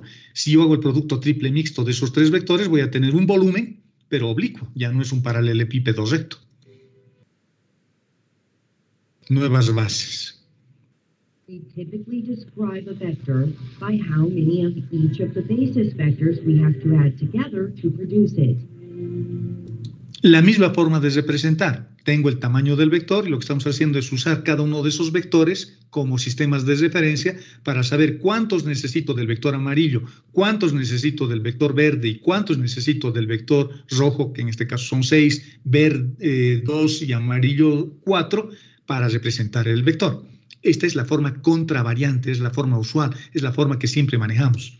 Veamos, y ahí está en el dibujo, ¿no? Pero fíjense, es una base que ya no es la base canónica, pero se sigue representando de la misma forma. Esos vectores ya no son perpendiculares y ya no son unitarios. But there is also another way to describe a vector in terms of the basis vectors. Esta forma es una forma usual, la forma usual, pero dice hay otra forma de representar a los vectores y nos los va a mostrar ahora. Y esa otra forma es haciendo un producto escalar entre el vector propiamente dicho y los vectores de la base. Veamos lo que dice. Y sus componentes van a ser diferentes. Aquí fíjense, tengo 4 como componente en la dirección del vector amarillo, tengo una componente que es 2 en la dirección del vector verde y tengo una componente que es 6 en la dirección del vector rojo. Ya no son perpendiculares, ya no formo un paralelepípedo recto, es totalmente general. Y la otra forma que vamos a ver ahora es con productos escalares. Acuérdense de las proyecciones. Una proyección era el producto escalar entre el vector U y el vector que estoy proyectando, sobre el que estoy proyectando, que es B. Es la misma idea, es un vector de proyección. La diferencia es que el vector sobre el que estoy proyectando ya no es unitario. Veamos qué nos dice. This is by taking the dot product of the vector with each of the basis vectors. El producto punto le llaman acá. Ahí está. Ahora estoy haciendo producto escalar a 90 grados. Let us return to the typical way of describing a vector. Ahora dice, vamos a volver a la forma usual. Fíjense, había otra forma y sus componentes eran diferentes, ¿no? Ahora está volviendo a la forma usual. Here, the vector has the components 4, 2, and 6. Componentes 4, 2 y 6. Ahora aquí, atención.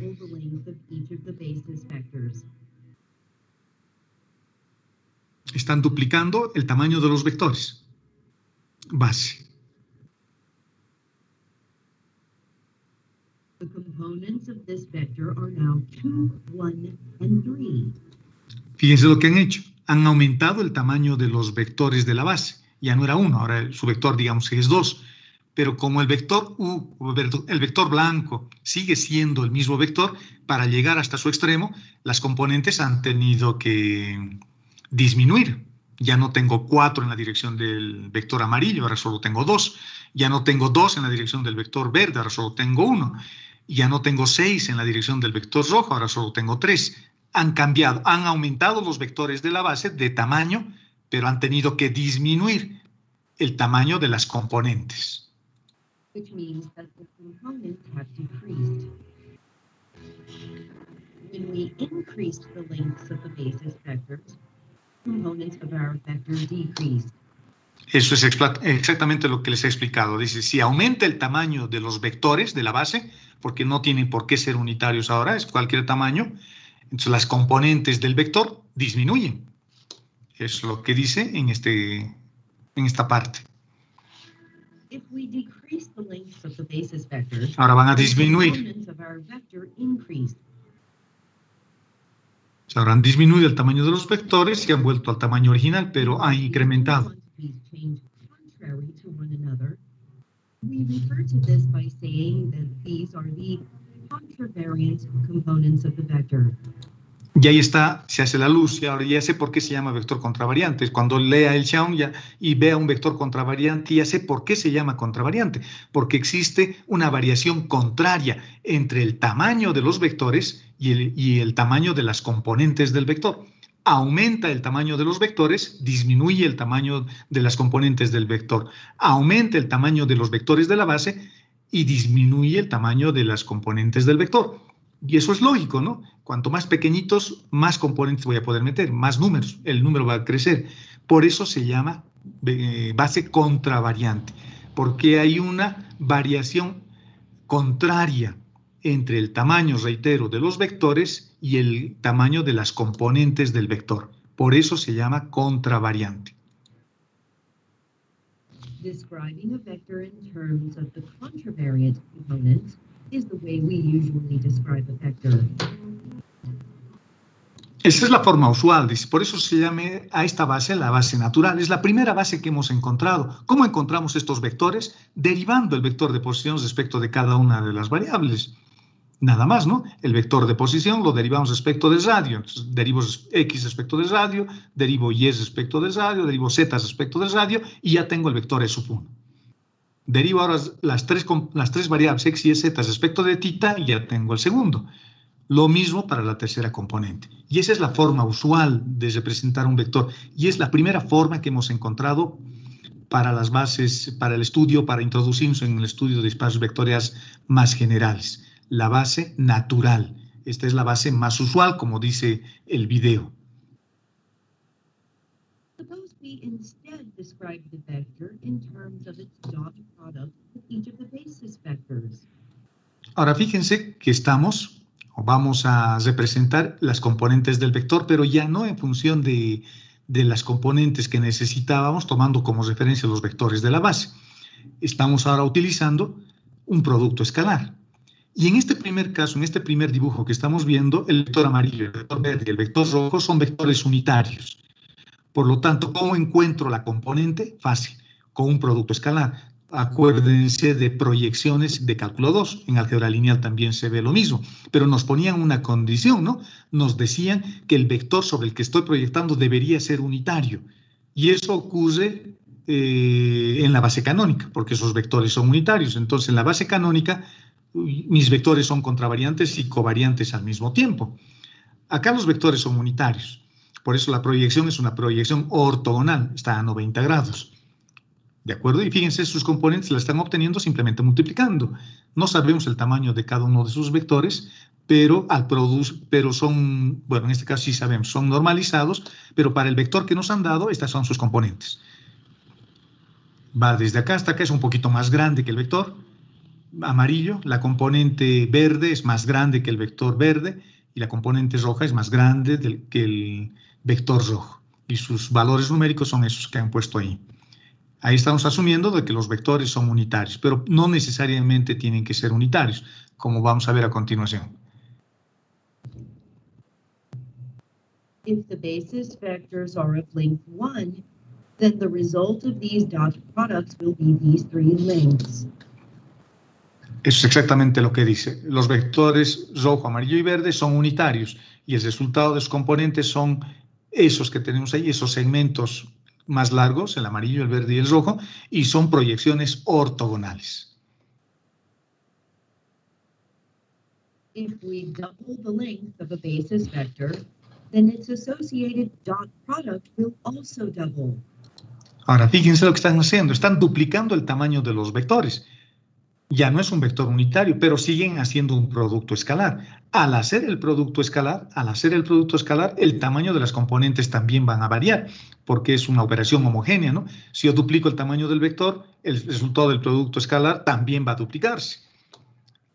Estas son las componentes covariantes. Y fíjense que las proyecciones ya no son ortogonales. When we increase the lengths of the basis vectors, the dot products also increase.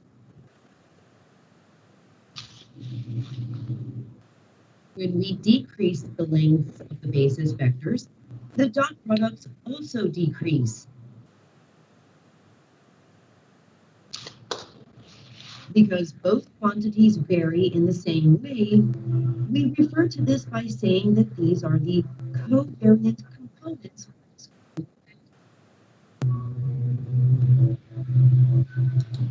Lo mismo, nos está diciendo exactamente lo mismo, ¿no? Ahora, si aumenta el tamaño del vector, su componente también aumenta. Si disminuye el tamaño del vector de la base, la componente también disminuye. Por lo tanto, hay una variación proporcional entre la longitud de los vectores o el tamaño de los vectores de la base y las componentes del vector. Pero solamente cuando los vectores son unitarios, la proyección es ortogonal. Son cosas que sabemos, ¿no? Son cosas que sabemos. Y no nos los dicen a veces en los libros, en el show no nos los dicen, pero son cosas que hemos aprendido, pero no vinculamos lo que hemos aprendido con lo que estamos haciendo ahora. Ahora ya no tenemos la limitación de que los vectores sean solamente unitarios. En este video que estamos viendo, en esta figura que estamos viendo en este momento, los vectores se han vuelto unitarios, por eso esas proyecciones son ortogonales, 90, 90, 90, pero no tienen por qué ser unitarios. Pueden tener el doble del tamaño, como nos han mostrado hace rato, la proyección ya no va a ser ortogonal, pero la componente del vector está aumentando, ¿no? Está aumentando también de tamaño. Aumenta el tamaño del vector, aumenta la componente. En cambio, en el otro sistema, aumenta el tamaño del vector, pero disminuye la componente. Por eso se llama contravariante y por eso se llama covariante este sistema. Y fíjense que sus componentes está usando subíndices. Lo que les decía, las componentes covariantes se representan con subíndices y las componentes contravariantes se representan con superíndices. Y aquí están colocando los números de las componentes covariantes, sus componentes con subíndices.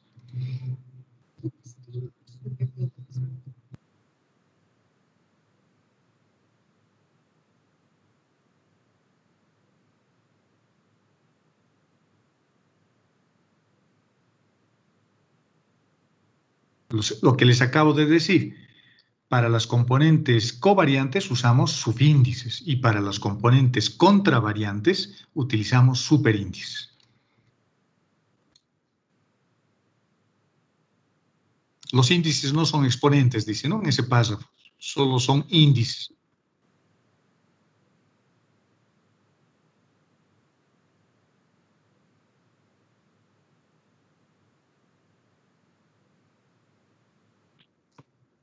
Bueno, lo que les acabo de decir, está diciendo lo mismo.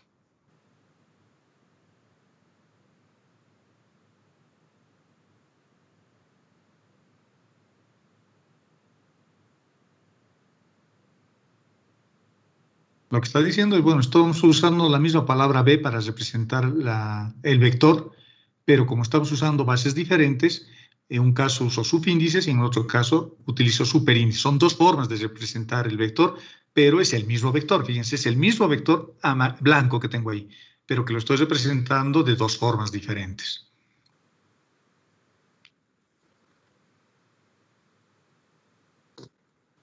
Ahora vamos a trabajar con dos vectores, dice. Aquí vamos a empezar a ver los tensores de orden 2.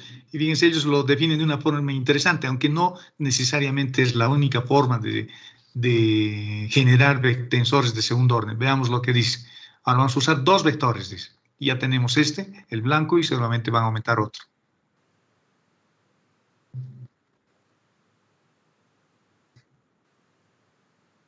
El vector morado es el vector P.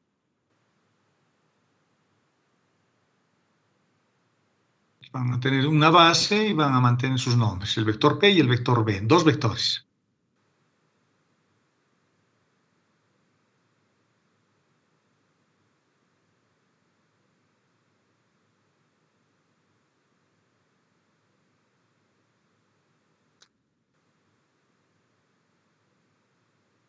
Fíjense lo que está diciendo ahora.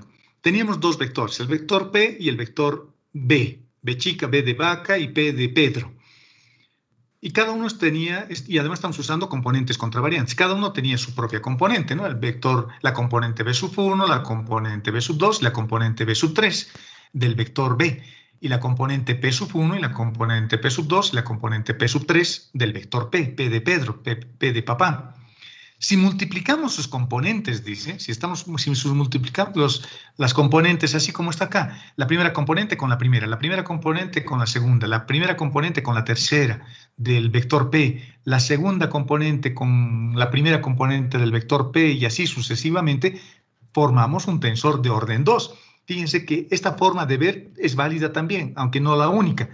Me está diciendo que yo puedo generar un tensor de segundo orden multiplicando únicamente las componentes asociadas a cada una de las bases. Esta componente está asociada al vector amarillo y esta también está asociada al mismo vector amarillo. Pero esta otra componente está asociada al vector amarillo y esta otra está asociada al vector verde del vector P, de la base verde del vector P, y así sucesivamente.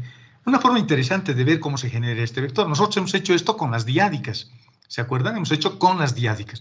Hemos agarrado un vector y hemos hallado su gradiente, el gradiente del vector, que es una diádica. Y aparecían unos pares de vectores y J y así sucesivamente, 9 diferentes combinaciones. Y el video nos está diciendo de que también lo podríamos generar si tengo dos vectores separados, uno que represente el vector normal de la fuerza del plano y el otro la fuerza que estoy aplicando en la dirección de ese vector, y los multiplico a los componentes y ya tengo la primera componente de este tensor de orden 2. Fíjense qué fácil se generan los tensores, aunque no es la única, ¿no? Pero se pueden generar también así tensores de segundo orden, multiplicando simplemente sus componentes.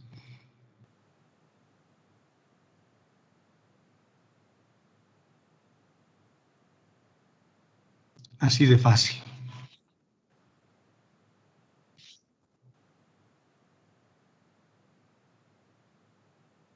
Y ese es un tensor de segundo orden contravariante, porque estamos usando superíndices, porque son las componentes del tensor.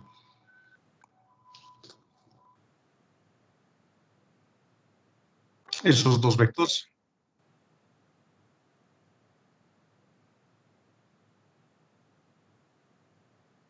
Fíjense, ahí tengo ahora un tensor mixto, porque estoy multiplicando la componente covariante del vector B con la componente contravariante del vector P. Lo mismo acá, covariante, contravariante, covariante, contravariante. ¿Qué estamos obteniendo? Estamos obteniendo un tensor mixto. Su ley de transformación lo acabamos de ver en nuestro documento, ya lo hemos visto.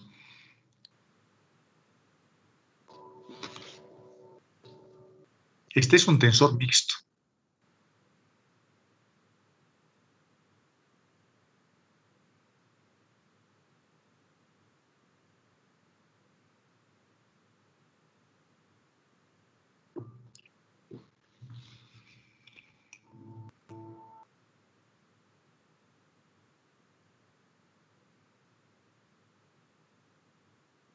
Ahí tengo un tensor totalmente covariante.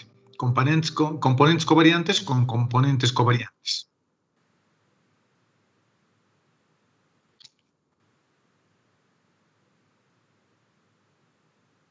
Entonces, puedo tener distintas.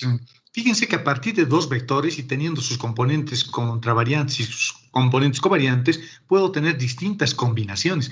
Fíjense, hemos generado un montón de vectores, no solo 9. Hemos generado muchos más, pero a partir de los 9, que son las componentes del tensor. porque puedo tener tensores totalmente covariantes, puedo tener tensores totalmente contravariantes o puedo tener tensores mixtos.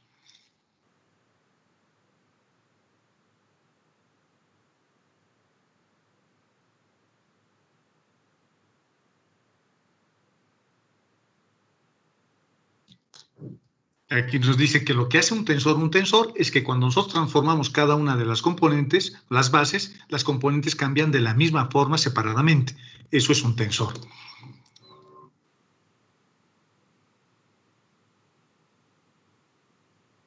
Y varias combinaciones. Este párrafo también es importante porque nos dice que los tensores no necesariamente tienen que ser creados o generados a partir de las componentes de los vectores, multiplicando como ellos han hecho. Pero es simplemente un ejemplo. Podríamos generar también un tensor así, pero hay otros tensores que se generan de otra forma. En la clase anterior les había invitado a que investiguen un poquito los tensores, ¿no? El tensor de inercias, el tensor de esfuerzos y cómo se han generado esos tensores. ¿De acuerdo? Este es un ejemplo matemático que también es útil cuando quiero generar algún tipo de tensor particular. Estoy generando un tensor de segundo orden, multiplicando únicamente sus componentes.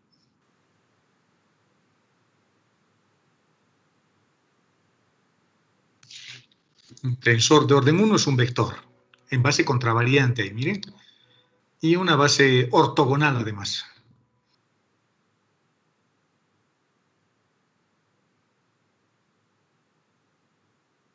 Lo que nos mostraba el otro caballero con sus cuadritos en el video anterior, con sus cubos chiquitos que tenía.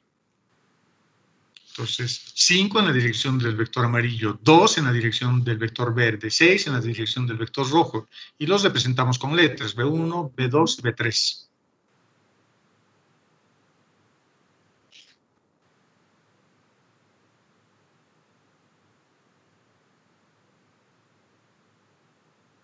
Ahí está un tensor de orden 2. 1, 1, ambos en la dirección del vector amarillo. 2, 1, uno está en la dirección del vector verde, el otro en la dirección del amarillo. Este puede ser fila I, o la fila J, fila K, etcétera, etcétera.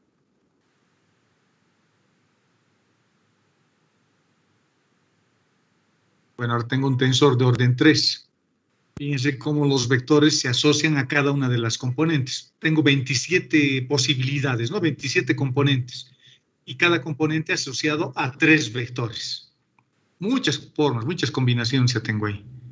Y aquí podríamos obtener cada componente multiplicando cada una de las componentes de esos vectores. Es un tensor de orden 3 o de rango 3.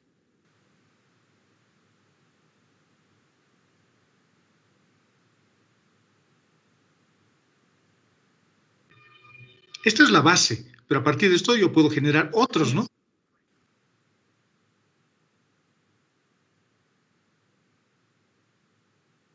Ahora tengo 3 vectores, los han combinado a los 3, han multiplicado sus componentes y hemos generado esos vectores, esas figuras que hemos visto hace un momento. El vector P, el vector B y el vector L.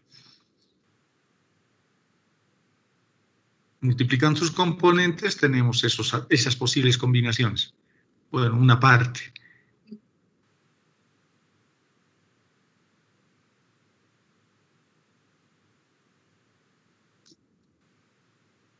Fíjense que acá hemos obtenido este tensor con 27 componentes, dice, utilizando únicamente componentes contravariantes en los 3 vectores. El vector L, componente contravariante. El vector B, componente contravariante. El vector P, componente contravariante. Todos los vectores estaban en base contravariante. Pero puedo, a partir de esto, empezar a tener muchas otras combinaciones. Puedo tener, por ejemplo, vector contravariante y vector covariante acá, etcétera, etcétera. A eso se le llama gimnasia de índices, es decir, subir y bajar índices. Y eso vamos a ver más adelante también en teoría. Es decir, tener tensores donde yo pueda tener, por ejemplo, esta componente, no quiero que sea contravariante, quiero que sea covariante. Y eso se llama gimnasia de índices, reitero. Bueno, lo que nos va a mostrar ahora es todas las posibles combinaciones que podemos generar teniendo combinaciones entre las componentes covariantes y contravariantes, ¿no? Puros contravariantes ahí.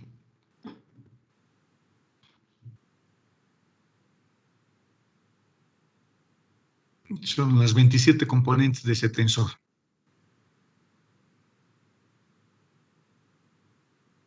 que lo hemos generado a partir de esos 3. Ahora, fíjense, algunas componentes son covariantes y otras son contravariantes. L se ha vuelto un vector covariante. Ahora ya tenemos esas combinaciones posibles. Los podemos representar así. Ahora, nuevamente los 3 vectores, pero puedo expresar de otra forma, con otra base a cada uno de ellos.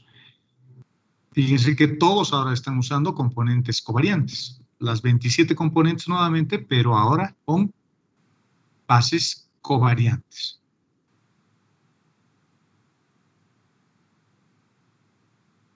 Bueno, y eso es el video que nos muestra por qué se llama covariante y contravariante. Y esta es la ecuación de campo de la teoría de la relatividad. Y fíjense que acá hay tensores, el tensor métrico fundamental, acá hay otro tensor. Y esta es la ecuación del campo espacio-tiempo, de la teoría de la relatividad. Aparece la velocidad de la luz, fíjense, pi no desaparece, una constante universal, acá hay otro tensor. Todos son tensores. La teoría de la relatividad ha sido escrita con tensores.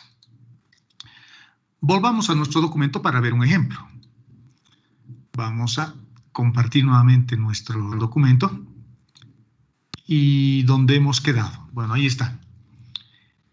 Ahora ya sabemos, espero que tengamos una mejor comprensión de los tensores y fíjense cómo se generan, o una posibilidad de generar estos tensores, simplemente multiplicando las componentes de cada uno de los vectores. Si puedo multiplicar componentes covariantes, contravariantes con contravariantes, componentes covariantes con covariantes, o puedo tener mixtos.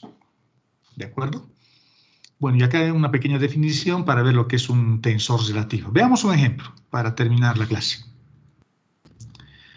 Imagínense que me dan, ahora vamos a ver cómo transformar un vector. Este vector está usando subíndices. Y estas son sus componentes. Fíjense, ya no me lo dan como combinación lineal de su base, nada. Me lo dan como un conjunto de números, por eso le llaman cantidades. Estas cantidades son las componentes del vector. Son las componentes del vector. Y como las variables que estamos usando son x, y y z, entonces es un vector en base cartesiana, rectangular, en la base canónica, en otras palabras.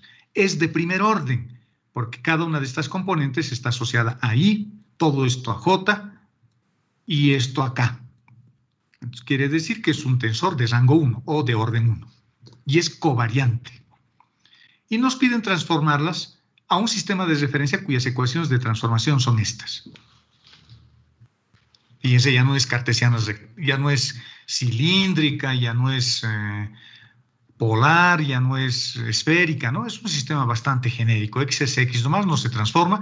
Z tampoco se transforma, sigue siendo Z, pero Y sí se está transformando y además hay una ecuación cuadrática ahí. Estas son las ecuaciones de transformación. Me dicen transformación por covarianza. Si es transformación por covarianza estoy feliz, porque X, Y y Z ya están despejados, porque la transformación por covarianza, esta implica que las variables antiguas, que son las que no tienen la línea encima, tienen que estar despejadas en términos de las nuevas variables. Las nuevas variables son siempre las que tienen la línea encima. La línea son las nuevas y las que no tienen línea son las viejas. Entonces, para hacer estas derivadas, yo quisiera que las antiguas, que son X, Y y Z, estén despejadas en términos de las nuevas, que son U, B y Z. Y las ecuaciones que me han dado también son transformaciones directas. La ley de transformación es esta, eso tengo que acordarme. Como es un subíndice, va abajo. Y esta otra letra Q, simplemente lo coloco como índice mudo. Desarrollando, porque ahora voy a transformar componente a componente. Que P valga 1. Esto ya está encontrando la primera componente, transformada. Entonces eso implica hacer sumatoria para Q. 1, 1, 2, 2, 3, 3. Y abajo siempre se mantiene U1 de la nueva variable. O sea, tengo que derivar X respecto de U. Tengo que derivar Y respecto de U, porque U2 está asociado a Y y U3 está asociado a Z. Y U3 respecto de U también. Es una derivada directa. Entonces la primera componente se transforma según esta ley. Y acá tendré que reemplazar a 1, a 2 y a 3. Vamos a ir reemplazando. Las derivadas. La derivada de X respecto de U vale 1 por A1. La derivada de y respecto de u vale menos 2 veces u. Aquí está, menos 2 veces u por a2.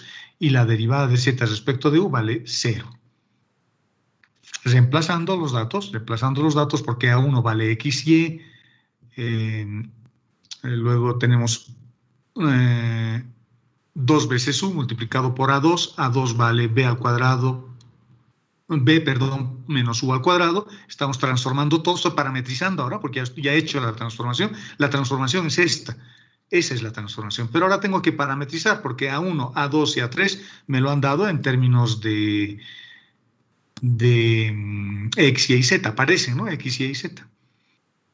Entonces, reemplazo los valores X, y luego los parametrizo. Y tenemos la primera componente. Fíjense que cuando hacemos toda esa transformación, la componente ya depende solamente de las variables U, B y Z, que son las nuevas variables. No puede aparecer X, no puede aparecer Y. Si ustedes se quedan y me dicen que esto es la transformación y se quedan ahí, sin transformar X y Y y sin transformar esta otra, está mal, ¿no? Es una transformación a medias. No puedo tener un sistema de referencia cuyas variables son U, B y W y esté tomando prestado el nombre de otras variables. No está bien, no está completa la transformación. Una vez que esto ya es una expresión escalar, todo esto es una expresión escalar. Pero en esta expresión escalar aparece todavía X, aparece todavía Z, por lo tanto, a partir de estas ecuaciones, tengo que transformar o eliminar, parametrizar en realidad las variables en términos de las nuevas. Y eso es lo que hemos hecho en el siguiente paso. Y ya hemos transformado. La segunda componente es lo mismo. Aquí aparece U2, U2, U2 en el denominador, y el índice mudo sigue siendo 1, 1, 2, 2, 3, 3. P, la letra del índice P. Hacemos las derivadas. Aquí estoy derivando ahora X respecto de Y. Y respecto de y Z respecto de Y. Encontramos sus derivadas y solamente queda este término. Las otras se anulan. A2, ¿cuánto vale A2? A2 es todo esto. X por Z al cuadrado, pero sigue apareciendo X. Tendré que X reemplazar por U usando las ecuaciones de transformación. Bueno, y Z se queda como está simplemente. Y ya está. Hacemos esa transformación y ya está, en función de las nuevas variables. Y para la transformación de la tercera componente hacemos lo mismo. Hacemos lo mismo. Y obtenemos la transformación y ya tenemos el vector transformado. Es eso que hacíamos en coordenadas cilíndricas o en coordenadas esféricas, cuando veíamos coordenadas curvilíneas. En general, esas transformaciones que hacemos, lo estoy haciendo acá de manera directa. Pero hay una diferencia con lo que hacíamos en las coordenadas curvilíneas. En las coordenadas curvilíneas, preferentemente usábamos la base física. Preferentemente. Porque era más fácil invertir matrices y todo eso. Porque la inversa de una matriz es su transpuesta simplemente si la base es ortogonal, ortonormal, perpendicular y unitario, además. En cambio, en esta transformación estoy transformando el mismo vector, pero a la base contravariante. Estas son las componentes contravariantes del nuevo sistema de referencia, que son sus variables U, B y Z. Y hemos partido del sistema de referencia cartesiano, cuyas variables son X, Y y Z. Pero las componentes son componentes contravariantes. Entonces, ¿puedo hacer esto también en coordenadas curvilíneas? En realidad hacíamos lo mismo. Pero en coordenadas curvilíneas todavía nos quedaba como un resabio la base, porque teníamos que transformar primero la base, luego parametrizaban las componentes y hacíamos todo el proceso algebraico a continuación. Acá transformo directamente a través de estas leyes de transformación que son admisibles. ¿Será una ley de transformación? ¿Serán admisibles las transformaciones? Bueno, habrá que averiguar. ¿Cómo averiguo? Bueno, eso es fácil. Estas variables X, Y y Z, o estas funciones, si ustedes quieren, son derivables, ¿no? X puedo derivar al menos una vez respecto de U. Y también, Z también. Aunque no tengan, X, por ejemplo, no tiene B ni Z, pero al menos una vez respecto a una variable sí se puede derivar. Por lo tanto, la transformación desde ese punto de vista sería admisible. El siguiente paso que tengo que hacer es encontrar el jacobiano de transformación de estas ecuaciones de transformación o los vectores base de este sistema, hallar su tensor métrico y ver cuánto vale su determinante. El paso más resumido posiblemente sea hacer el jacobiano y ver si es diferente de cero, porque si es diferente de cero, la transformación es reversible. Quiere decir, por ejemplo, que a partir de esto puedo encontrar la segunda componente que debería ser esto. Y igual a B menos U al cuadrado. El sistema debería ser reversible. ¿Qué pasa en la transformación por contravarianza? Y con eso vamos a terminar nuestra clase. ¿Qué pasa con la transformación por contravarianza? La transformación por contravarianza siempre es un poco más complicada porque es una transformación a la inversa. Las componentes que me han dado son componentes covariantes. Entonces, ¿cómo yo obtengo las componentes contravariantes? Porque tengo que transformar componentes contravariantes a componentes contravariantes y componentes covariantes a componentes covariantes. No puedo transformar directamente de covariantes a contravariantes. No se puede hacer eso. Eso se llama gimnasia de índices, justamente, subir y bajar índices. Pero como el sistema de partida es el sistema cartesiano, ese sistema es, o esa base, la base que usamos en este sistema, es una base covariante y contravariante a la vez, es lo mismo. Eso es lo bueno de la base canónica. Por lo tanto, si la base que estoy usando es la base canónica, esa base es covariante y es contravariante al mismo tiempo. Son las mismas componentes. Entonces no tengo que preocuparme. En cambio, en este otro sistema, no. Esta es una componente covariante, pero no es una componente contravariante, porque esa base no es base covariante y contravariante al mismo tiempo. Solo la base canónica goza de esa propiedad. Solo la base canónica. O la base ortonormal, ¿no? Canónica. Por lo tanto, lo que voy a hacer es utilizar las leyes de transformación por contravarianza ahora, pensando de que estas componentes que son las mismas del anterior también son contravariantes al mismo tiempo, por ser base canónica. Esta es una transformación a la inversa, porque ahora lo que necesito es tener despejada las variables u, b y z en términos de x y de y y de z. Es decir, cuando yo desarrollo esto, cuando yo desarrollo esta sumatoria, cuando expandimos la sumatoria, voy a tener primera componente P, por lo tanto ahora P aparece arriba. Como P vale 1, 1 aparece arriba, 1 aparece arriba y 1 aparece arriba. U super 1, U super 1, super 1. Eso implica que U tengo que tener despejado en términos de X, de Y y de Z, porque ahora estas son las derivadas que tengo que hallar. En algunos casos es fácil, como en este caso, por ejemplo, la derivada de U respecto de X vale 1.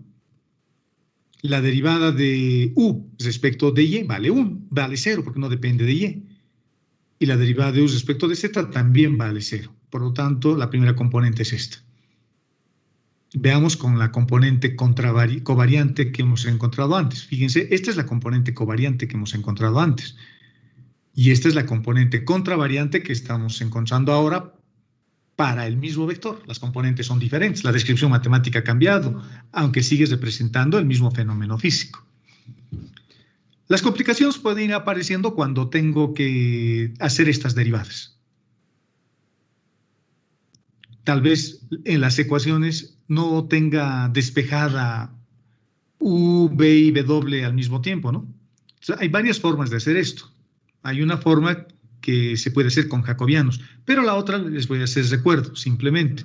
Puedo usar jacobianos justamente, puedo usar transformaciones usando jacobianos. A estas funciones las vuelvo implícitas, o sea, x menos u, y menos b más u al cuadrado igual a 0, y z, bueno, esta otra no se transforma, así que z es z nomás, así que tal vez ni la use, la deje nomás, y solamente transformo estas dos, porque la derivada, o si quieren, si se confunden, llámenle w, aunque la transformación va a ser la misma. Entonces lo que tengo que hacer es jacobianos, ¿no? Lo que han aprendido en cálculo 2 para encontrar estas derivadas, porque ahora tengo que encontrar cosas tan raras como esta, b respecto de x, b respecto de y b respecto de z. En este ejercicio, fíjense, tal vez podría despejar b. b va a ser y menos u al cuadrado, pero ¿cuánto vale u al cuadrado? U al cuadrado vale x al cuadrado, entonces despejar b creo que también es fácil. Puedo encontrar las ecuaciones de transformación indirectas factorizando u, b y w o z respecto de las otras variables, ¿no? De las nuevas o de las antiguas en realidad. Entonces, esa es la complicación en la transformación por contravarianza. Siempre es una transformación a la inversa y en muchos casos tenemos que hacer uso de jacobianos. Acuérdense de cálculo 2. Vayan a repasar cómo se hace eso, porque a veces tengo leyes de transformación o ecuaciones de transformación donde no se pueden despejar ni U, ni B, ni W, ni X, y tengo una mezcla media rara. Pues imagínense, por ejemplo, X igual a V por a la U al cuadrado menos B al cuadrado. y Y una cosa parecida con una función senoidal, digamos, y Z igual, más raro todavía. Despejar ahí las variables puede ser muy complicado. ¿Qué tengo que hacer en estos casos? Jacobianos, para encontrar estas derivadas. En cambio, en la transformación por covarianza, si tengo x, y, z despejadas, que es la forma usual que nos dan las ecuaciones de transformación, la transformación por covarianza es mucho más fácil. Mucho más fácil. En cambio, la transformación por contravarianza, reitero, al ser una transformación a la inversa, implica que tengo que derivar las nuevas variables respecto de las antiguas. Y a veces no se puede despejar de estas las variables nuevas en función de las antiguas. Entonces, reitero, y espero que me estén escuchando, habrá que hacer jacobianos. ¿De acuerdo? Bueno, con eso vamos a terminar esta clase. Ya hemos hecho nuestras leyes de transformación. Espero de que tengamos una buena idea de lo que son los tensores. Estos dos videos, por lo menos para mí, han sido clarificadores cuando yo estaba viendo. Dije, pucha, todo lo que yo explico está acá, así que les voy a mostrar a los chicos porque además lo muestran con flechitas y de manera gráfica, que siempre es más atractivo que ver solamente ecuaciones. Y la siguiente semana, bueno, no, la siguiente semana creo es semana de exámenes, así que se suspenden las clases. Cuando termine la semana de exámenes vamos a empezar a estudiar el álgebra tensorial. Y en el álgebra tensorial puedo multiplicar, puedo sumar y puedo contraer tensores. La contracción tensorial es bien interesante. La contracción tensorial reduce el orden del tensor. Si yo tenía un tensor de orden 2 y lo contraigo, se vuelve un tensor de orden 1. Es decir, le quito una dirección, en otras palabras. Bueno, ahí vamos a quedar en la clase del día de hoy. Nos vamos a ver el día miércoles a las 8 de la mañana, que es el día del examen. Estén atentos, en Teams voy a sacar el contacto, la reunión que vamos a tener, y lo voy a publicar igual a las 8 de la mañana el examen. Estoy viendo, estamos haciendo con el otro paralelo el examen. Tal vez sea 2 partes igual que el primer parcial. La primera parte donde les demos unos 15 minutos para que respondan, falso o verdadero, digamos una cosa así, y luego unos, no sé, 1 hora y media más adicional o unas 2 horas, lo que haga falta para resolver la parte práctica. El examen es coordenadas curvilíneas y teoremas de integrales. ¿De acuerdo? Se les va a evaluar y vamos a ver si han aprendido o no todo lo que estamos viendo acá. En el examen todo es válido, ¿no? Todo es válido. Lo único que les pido es de que seamos honestos. Seamos honestos y tratemos de hacer nuestros exámenes solos sin que nadie nos ayude, ¿no? O formar grupos, digamos, para resolver las preguntas. Ok, jóvenes, con eso damos por concluida esta clase y si no tienen dudas, nos vemos el día del examen. ¿Alguna duda con relación al examen o alguna duda con lo que hemos hecho hoy antes de que nos vayamos?